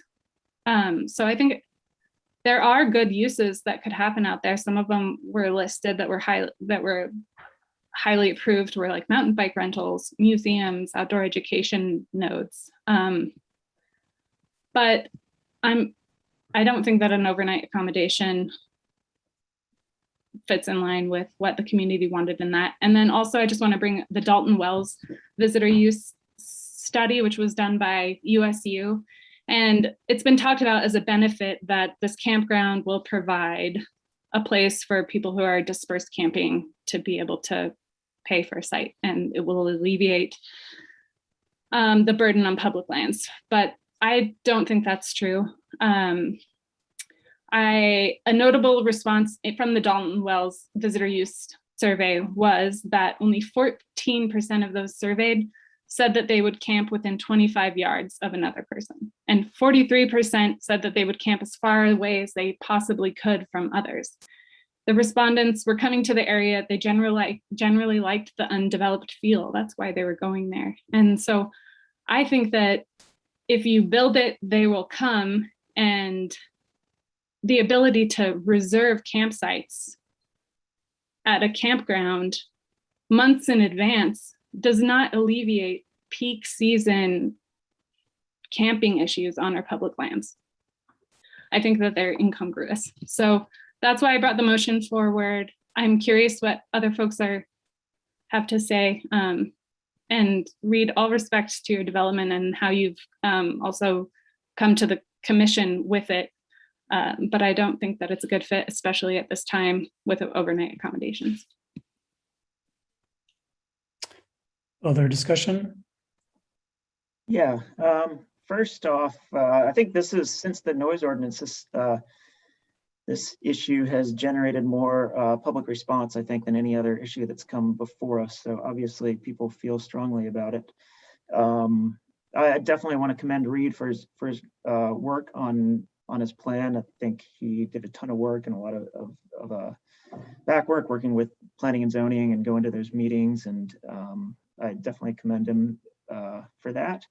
I was on the fence about this for a long time. And I think what finally did it for me is the kind of the strong public outcry about just no more overnight accommodations that really rang consistent with most of the comments that I read. I also read some of the small area plan that Sarah referenced.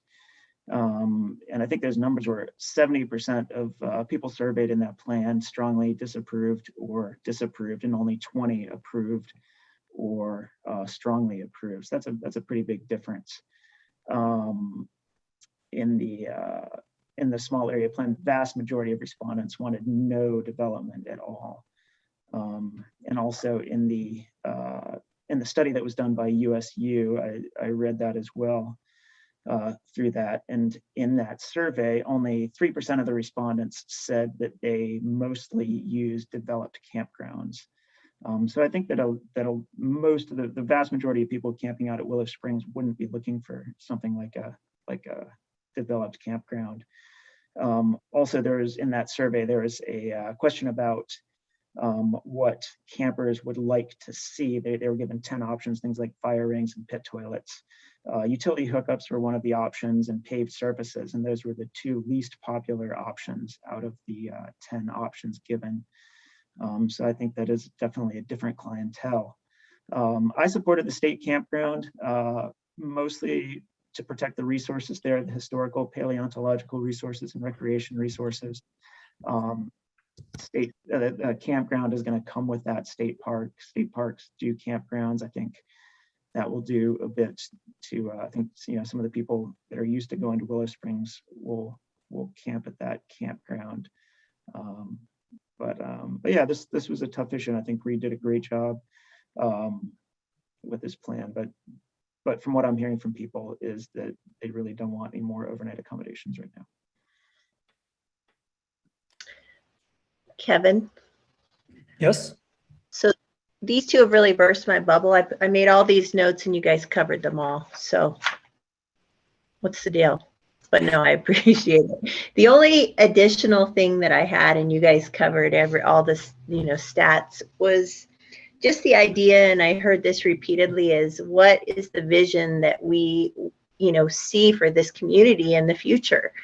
Do we just see a line of overnight accommodations and gas stations, or do we want a community that embraces, education, natural resources, et cetera, and so on? And so in the end, it's like, for me, more overnight accommodations is not the vision that I see and not what I'm hearing from constituents.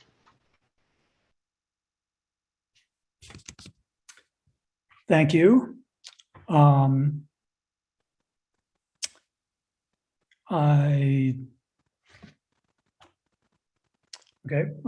make my remarks. So strangely enough, Sarah and Chuck did not overlap with things I was going to say, at least not as much as I was expecting. So, but I think there are two big reasons that I'm not in favor of this. One, which has been mentioned before, the vast majority of our community thinks we have too much tourist lodging. And basically, we as a community messed up 6 or 7 years ago, and we let a huge amount of hotels and condos and campgrounds get into the pipeline. And we've got too much tourists here, and it's gotten out of proportion with the number of residential living units, and so we're having a house. We're all familiar with that problem. And given that we're only about halfway through that pipeline that accumulated up to 2019, I think it does not make sense to approve more at this time. But I'm sorry, I meant to start out by saying it. I do want to compliment Reed Pendleton, even though I think this project is not at all a good idea. I think Reed was very reasoned and it's probably I can't think of another developer who has been as reasonable and logical and thorough in making his case. And so it saddens me that I'm not persuaded, but I do think he is definitely, put his case as well as he possibly could have.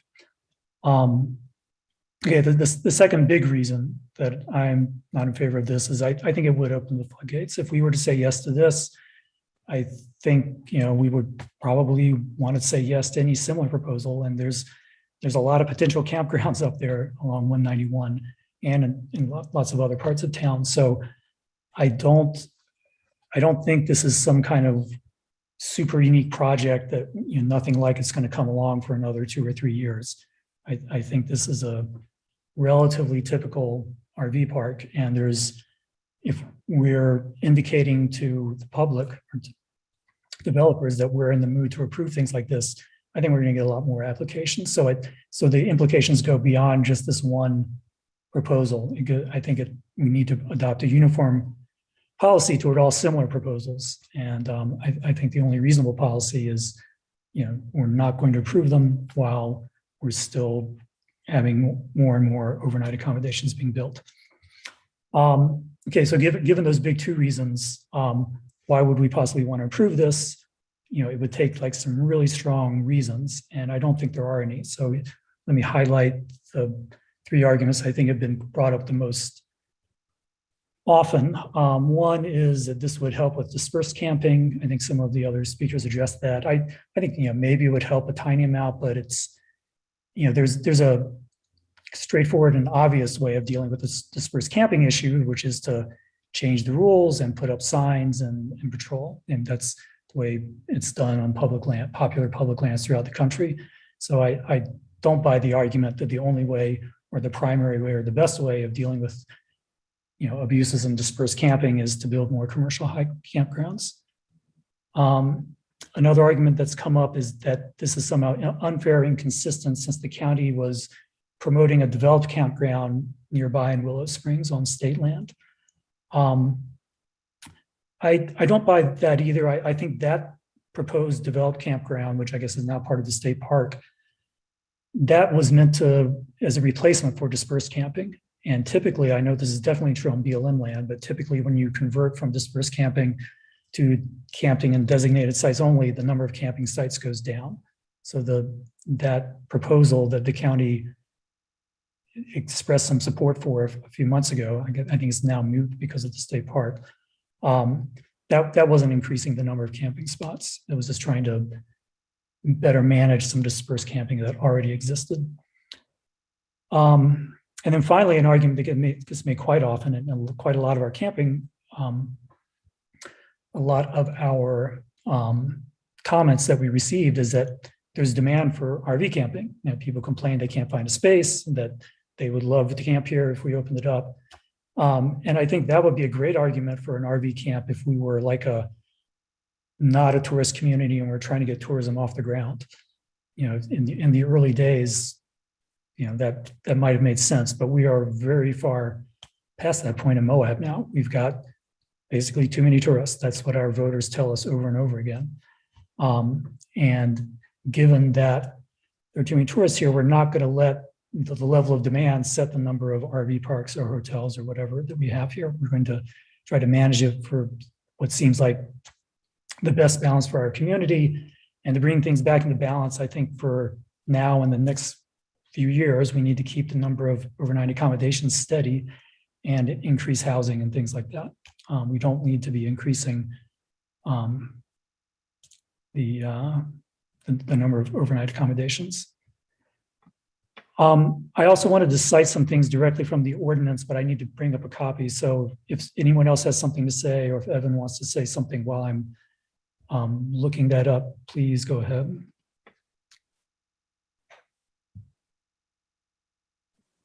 Well, if you're going to put me on the spot, I guess I will.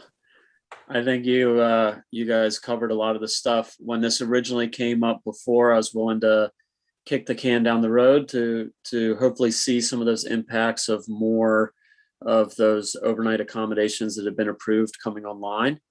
And I also wanted to see that small area plan kind of come to fruition and see what was produced through that. Honestly, I wasn't expecting to see this application again so soon. And so without being able to see those impacts of other overnight accommodations that have been approved, it's hard for me. It doesn't sound like there's the support to approve this application. And so I'm not in a position to champion for it tonight. So, but I'm interested to see your sightings, Kevin. Okay, thanks.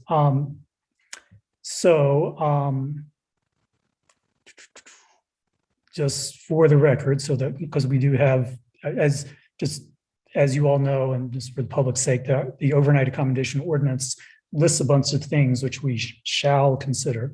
So I just want to say some things for the record to show that we are considering them. I think they're consistent with the comments that have been made already. One is in section 462, it says, in determining what constitutes a balanced ratio of mixed uses, the county commission shall consider the following factors. The first one is the ratio, which we talked about. I think the idea behind that is we shouldn't be building overnight accommodations until housing catches up. And even though we don't have a precise number, everything I've seen shows that that ratio has gotten worse, not better, over time. And it's going to take us quite a long time to catch up to where we had the same ratio of housing to overnight accommodations that we did in 2019. And even in 2019, people thought it was too high. So I think we're very far from satisfying that. Carrying capacity analyses of additional studies specific to Grand County. I don't think we have any particular ones here, but there is a general feeling that both in our housing market and on public lands, we are, exceeding our carrying capacity. And then finally, it lists some things in 467G. So let me see if any of those are worth reading.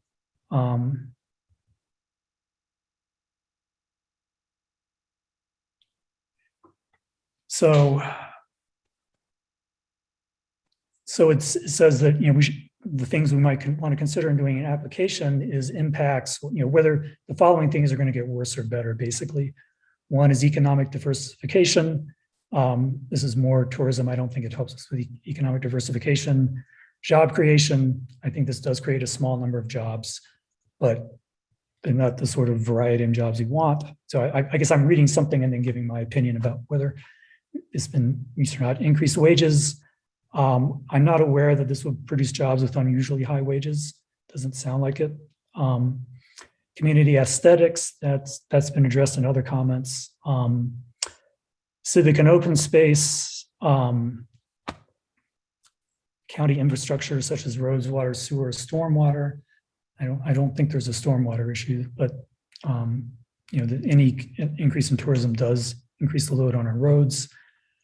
Public services such as law enforcement and emergency medical services, traffic, water resources, housing demand. We've talked about that a bunch. And crowding or congestion in national parks and other nearby public lands. And I think very clearly, if you're providing additional opportunities for tourists to stay here, then you're increasing crowding and congestion in national parks and other nearby public lands. So just wanted to get that out. Christina was urging me to make sure that was in the record. So it is. Are there any additional comments before I call for the vote? I would like to make a tiny comment. Y'all did a great job at articulating the basis for your decision. And Kevin spoke to this, but 4.6.2, which is our OAO ordinance, does say the commission shall consider and make findings related to the impact of the proposed development on Grand County's effort to achieve or maintain a balanced ratio of mixed uses in the county. And that's when approving or denying an OAO district application. So when you make your motion, I do recommend you make a finding, and it sounds like the finding is that we have not, or this application does not help us achieve or maintain a balanced ratio of mixed uses in the county. That's a sufficient finding, but I do recommend that that goes in your motion. Okay, so we've already got a motion on the floor, so we would need to amend the motion. Yeah, sorry, we do, because we do need to make a finding because the ordinance requires it.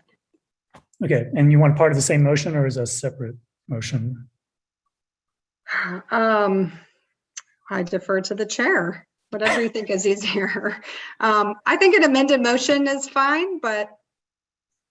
Okay, so I would entertain an amendment to, entertain a motion to amend the main motion to add at the end, we make the following finding that the ratio of residential housing to overnight accommodations has gotten, sorry, I start over again. I got the ratio backwards.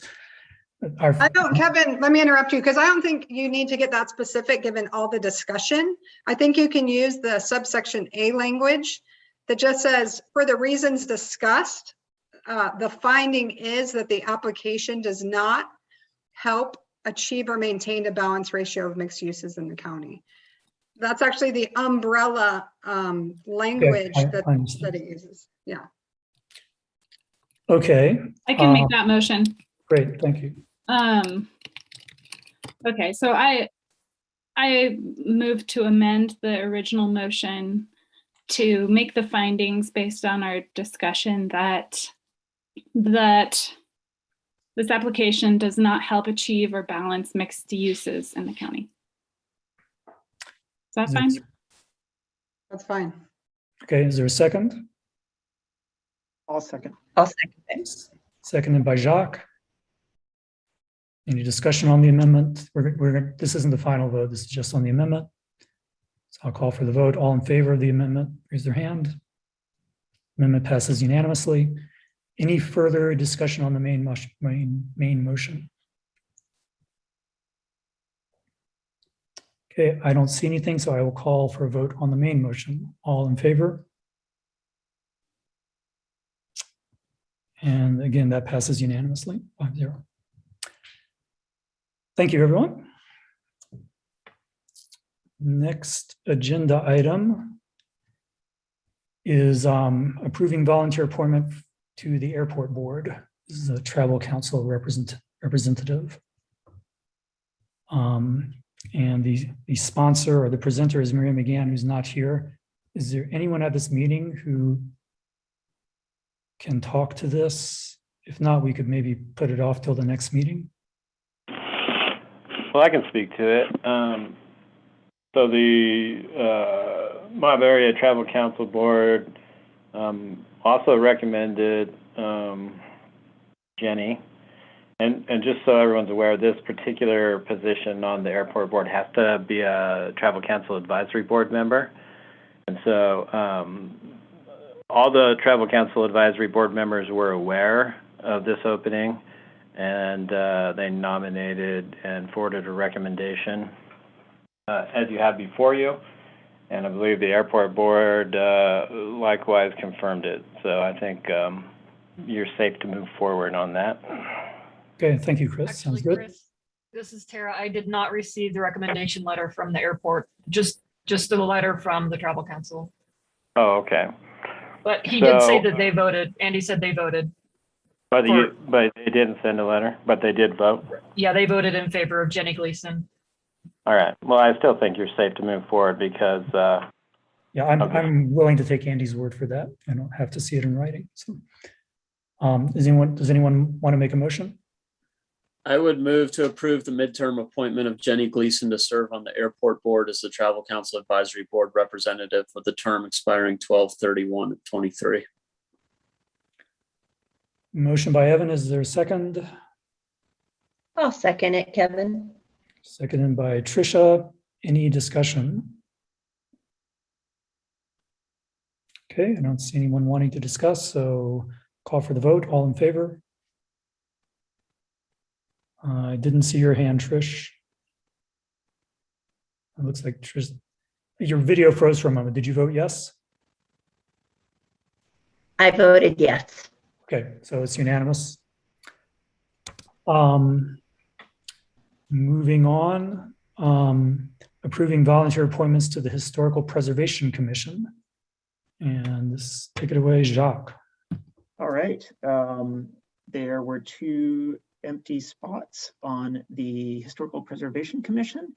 The commission met on September 10th, and they had 2 applicants, Josh Green and David Vaughn, who was already on the commission, applied for a reappointment. And at the commission meeting, they were both approved by a unanimous vote.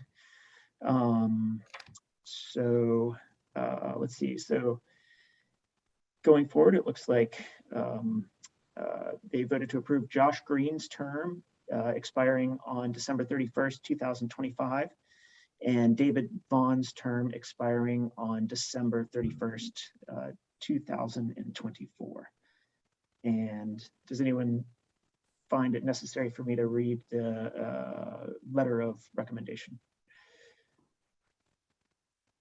I had a question because there was another applicant that came in after you all had that meeting, Rachel Stenta. And I guess my question is sort of vague, like who else is on the Historical Preservation Committee, and like what's the gender balance, and would it be appropriate for us to go away from the ratio or go away from the recommendations and appoint somebody else in this meeting? Was Rachel Stenta's application for the Historical Preservation Committee? I believe so, yes. Okay, I saw that come through, but I thought it was for a different thing. Trish is also on the commission. Tara from the Museum of Moab is on the commission, as well as some of the names are escaping me. Trish, if you help me out. I can't remember, Sarah, but Don Montoya. It's really balanced. I can read the list if you want. That'd be great, Tara. Okay.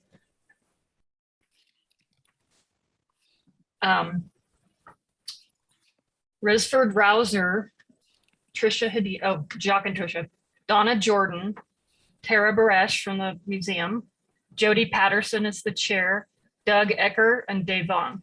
Well, he's expired and now Right. It's up for, right. he expired in 2020. And for the right, Jody is a man. If you don't know Jody, that could go either way. And when I first came on the commission, I served on this board, and those are all obviously open and public meetings. And I think that they would encourage participation from anyone. So, you know, whether someone has a formal seat or not, I feel comfortable with these recommendations that came to us today, and also underscore that other people who are interested should attend and contribute. Yeah, I was just impressed by her application. I mean, she has a lot of experience, and I don't know, but I guess she didn't get the application in time for the committee to consider it. So are there going to be more openings at the end of the year on the board? I'm not sure when the next opening will be. Like Trish, I actually was not in attendance at the last meeting. I had a conflicting meeting. It is, yeah. Yes, there is one vacancy expiring 12/31. Let me get my list. 21, yeah, at the end of this year. Okay, so there'll be another chance. No, well, that's one of the terms that you're appointing right now. Oh, I see. Yeah, Okay, there's two vacancies basically. But if someone really wants to be on the Historical Preservation Commission, they'll have another opportunity to send in an application. Right, late right. this year. Yeah, So at the end of December. we will have to revisit this. I mean, I think it's great that there's a lot of people interested in being on a, you know, a county board other than the Planning Commission or the County Commission, you know, lower profile one. And you know, hopefully this can be done in a non-controversial way. I guess I mean, I think I know or know of all three of these people, and I think highly of all of them, but I haven't heard anything that would make me want to overrule the committee's recommendation. Well, another thing to potentially consider is just revising the bylaws, you know, so that it's like trail mix or something. If you show up, you know, I think 3 times you're a member. I don't think there's any risk that this commission is going to be overwhelmed with members. So might just, you know, if you all want, we could consider revising the bylaws, you know, to open it up to essentially anybody who has an interest.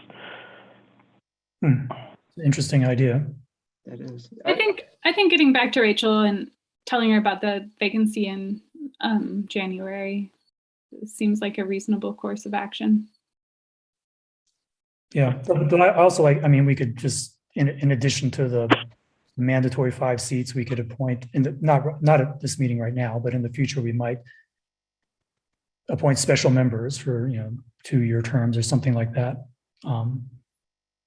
Just because you know, if there are people willing to volunteer their time, I don't think we should turn them away. I really like the trail mix model, where if you do attend 3 straight meetings, then you have voting privileges. I'm on that on trail mix, and I think it works great and it encourages people to participate. Okay, so something to think about in the future. I don't think anyone's made a motion yet. I'll make the motion.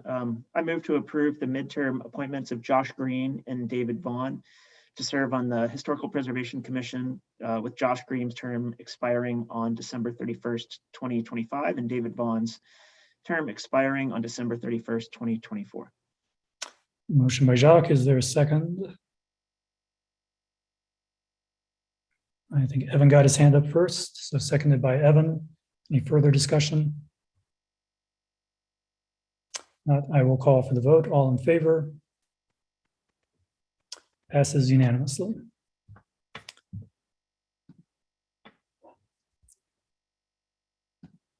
Okay, next is agenda item J. This is adopting a resolution approving the Creekside Estates Plan Unit Development Phase 2 Final Plat and SIA, and I'm not sure what that stands for.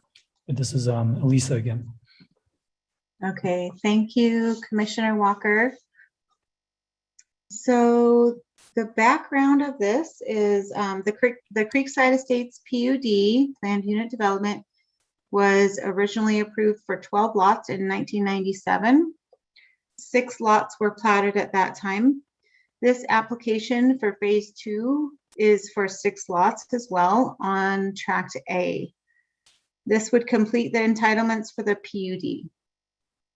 An amendment to the Creekside Estates PUD to allow clustered development lots that were less than an acre was reviewed and approved by the county council or the county council at the time on January 19th, 2021, ordinance number 625. On July 26, 2021, the Grand County Planning Commission voted unanimously to forward a favorable recommendation for the Creekside Estates PUD phase 2. And so under the PUD standards, these lots can be clustered. That's why you see on the plat the few lots that are slightly under an acre, and then there are some larger lots that are over an acre. So the net density is still 1 unit per acre, basically. The road improvements have been completed. There were some outstanding improvements for the infrastructure for utilities, and those are all outlined in the SIA, the subdivision improvement agreement, and those will be bonded for. And the work that has been done is going to be covered with a warranty bond. So that summarizes that.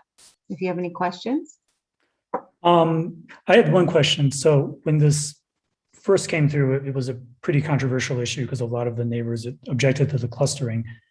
And there was an issue at the time of whether we were approving any sort of clustering or whether we were approving the particular map that had been put forward. It looks to me like the map in the packet right now is pretty substantially the same as the one that was before us, several months ago. Is that so? So far as you know, they haven't tried to change lot lines since this first was discussed. No, the planned unit development the amendment to the PUD was approved before my time, and that was what allowed this development to have the clustered lots in addition to lots that were slightly larger than the underlying density requirement. Okay, thanks. Any other questions? This might be a question for the attorney. I didn't notice it in the summary, but there was talk about having the roads kind of in their own plat rather than each plat having a little piece of road, that being the county's preference, the first option. Is that in the plan here, or the agreement rather? Yeah, so you see the roads in separate parcels, not part of the lots. And so, yeah, I'm happy. This has passed legal review and I'm happy with the way the roads are treated. There are a number of plat notes about the roads, and one of the most specific, most important ones is about East Bench Road, which is going to remain private. And because there are owners to the north that aren't part of the subdivision approval, there's a plat note that essentially says it's on those northern lot owners 10 through 12 to work with the private property owners to the north to share the cost of maintaining the private East Bench Road. So we're not trying to regulate that. And then the second half of Creekside Lane is managed pursuant to maintenance provisions that are in the CCRs. And that's all. That all passes legal muster. Okay, so this agreement in the plat is kind of as clean as we can get it to avoid future headaches and stuff. Correct. And it is supported by Bill Jackson,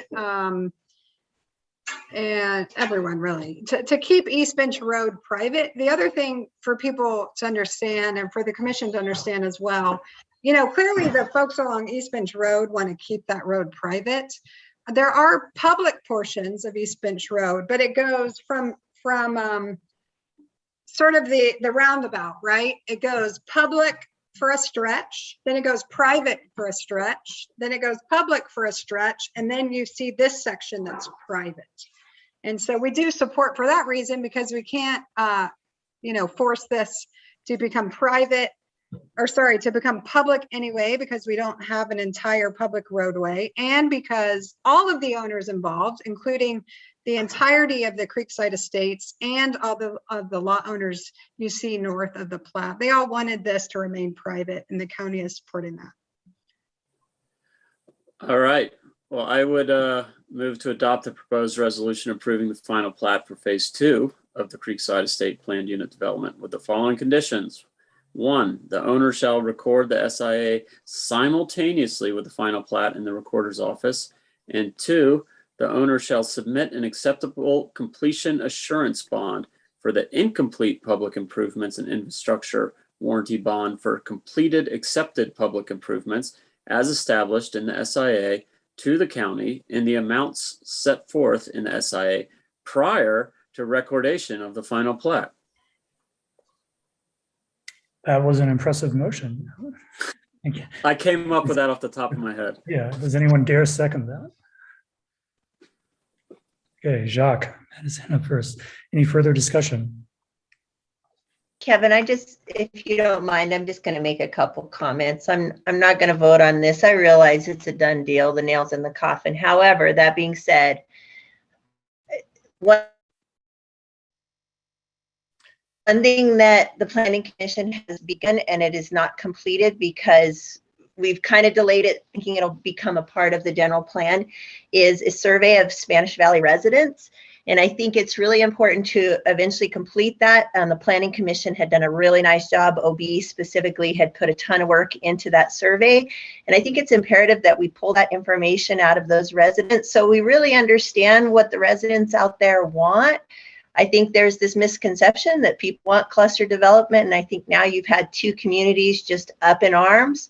I live in one of the communities, and I will tell you, it has a huge impact on those communities. So that being said, I realize, again, it's a done deal, but I really hope we're going to move forward with that survey of Spanish Valley residents so we have a clear understanding of what people want out there. People choose to live out in rural areas because they like that kind of space. So just a comment, and that's it.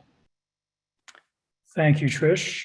I agree that it's a done deal, and though I usually find myself sympathizing with people in Spanish Valley who want to slow down development. In this particular case, since the total number of houses wasn't changed, I voted for it before, and I would vote for it again. I guess I also want to remind people that we do, even though there's 5 of us here, we need 4 votes to pass anything. So any further discussion?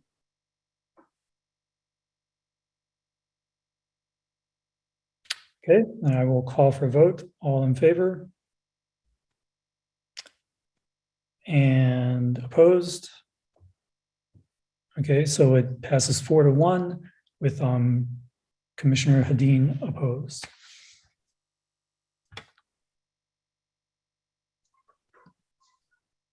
Okay, next agenda item, approval of Board of Equalization hearing officer recommendations. Take it away, Quinn. All right, so we met with the Board of Equalization hearing officer, Randy Kelly, probably 2 weeks ago. And these are the Board of Equalization recommendations offered by Randy Kelly.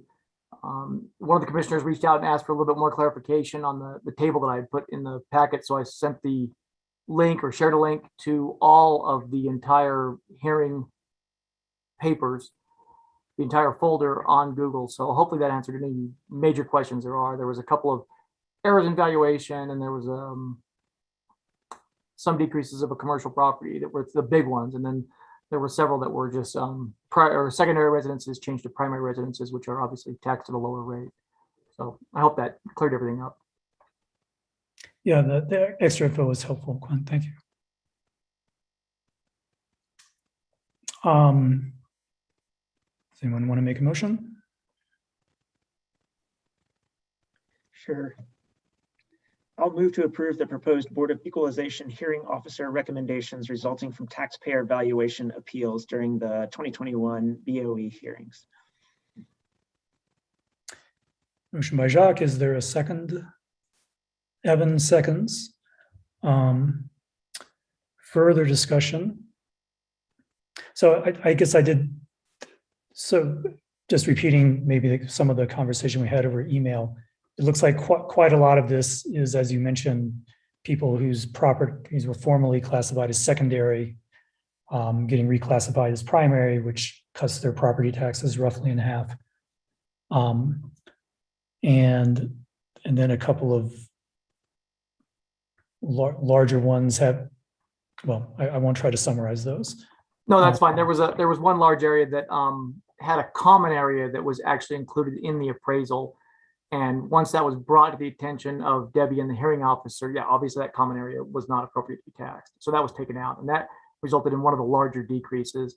Then there were some comparables of some other units that there was several in the Sage Creek, and once one of them got decreased by thousands of dollars, and the rest followed. So there was a few large devaluations or decreases in valuation, but then again, to reiterate, like you said, Kevin, a lot of these were primary or secondary residences being changed to primary residences. Okay, thank you. Any further discussion or questions? Not, I'll call for the vote. All in favor? Passes unanimously. We are at the consent agenda. I know Mary always reads all of these. I assume she's doing that not for fun, but because she needs to for some reason. So unless someone wants to let me off the hook, I will read the titles of all of these. Okay. Yeah, you do need to read them just so that people watching the meeting and the recording captures what's being approved. Okay, that makes sense. Thanks. Okay, so the consent agenda consists of items L through S. Item L, approving project list to be submitted to the Transportation Special Service District for consideration of project funding for the year 2022. Item M, approving letter of support for the Southeastern Utah Economic Development District and the Utah Governor's Office of Energy Development's grant proposal to the U.S. Department of Commerce Economic Development Administration for the Build Back Better Regional Challenge. N, approving cooperative agreement between Grand County Weed Department and the Department of Natural Resources for the Moab Mill Creek Watershed Restoration Project. O, approving cooperative agreement between Grand County Roads Department and the Department of Natural Resources for the Colorado River Restoration 5.0 project. P, pre-approving enterprise lease schedules for 2022 factory ordering of vehicles. Q, ratifying the chair's signature on a grant match letter to the Utah Division of Emergency Management for a Grand County pre-hazard mitigation plan in 2022.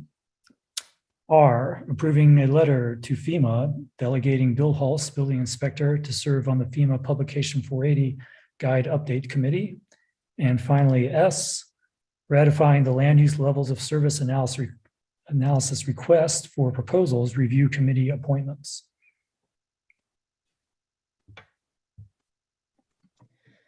Is there a motion? Very well done, Kevin. I will move to approve the consent agenda as presented.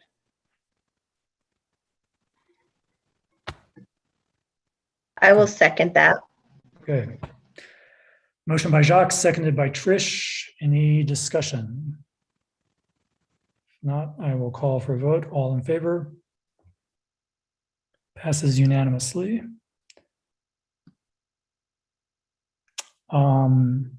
That brings us to our last agenda item, which is calendar and special events. I'll try to keep this quick because it is quick. I have down that the first commission meeting in November is actually on Wednesday the 3rd. And I think the planning behind that was that the county would be doing the city's election. When you can correct me if I'm wrong. So that's how we scheduled it. Please be aware of that. It will be a bit of a change, but I'll send out a calendar invite so you all can get that set in stone as far in advance as possible. In terms of special events, we have quite a few coming up or in process. I will share we had the Red Rock powwow over at OSTA, and we're excited to say that it went very well and that they've actually booked again for next year. So a huge shout out to Angie and her staff. It sounds like that was a really good first year run at it. The car show is also coming up this weekend. So that will be one to look at and see how it goes and plan for next year or identify things that need to be modified. Also in the works and coming up are the Moab Cragen Classic, the 240, the gravel bike event, Moab Trans Rocks, Moab 240, and the Moab Trail Marathon. And as you may be able to tell, I don't participate in any of these events. So if I'm getting the titles wrong or mixing them up, please let me know. And that's all that I have. Thank you, Mallory. Any questions? No, just a quick comment. It was really cool to be out in the valley and hear the powwow. It was pretty cool. I attended the powwow with my kids and we had a great time. I thought it was a very, very well done event. Okay, good to know. I don't think we have any need to go into a closed session, so. Okay, so I think all that's left is for us to adjourn. And I forget, do we usually do a motion to adjourn or do I just declare us adjourned? You can adjourn if all agenda items are disposed. So good to adjourn. Okay, I declare this meeting adjourned. Thank you, everybody. Nice job, Great job, Kevin. Kevin.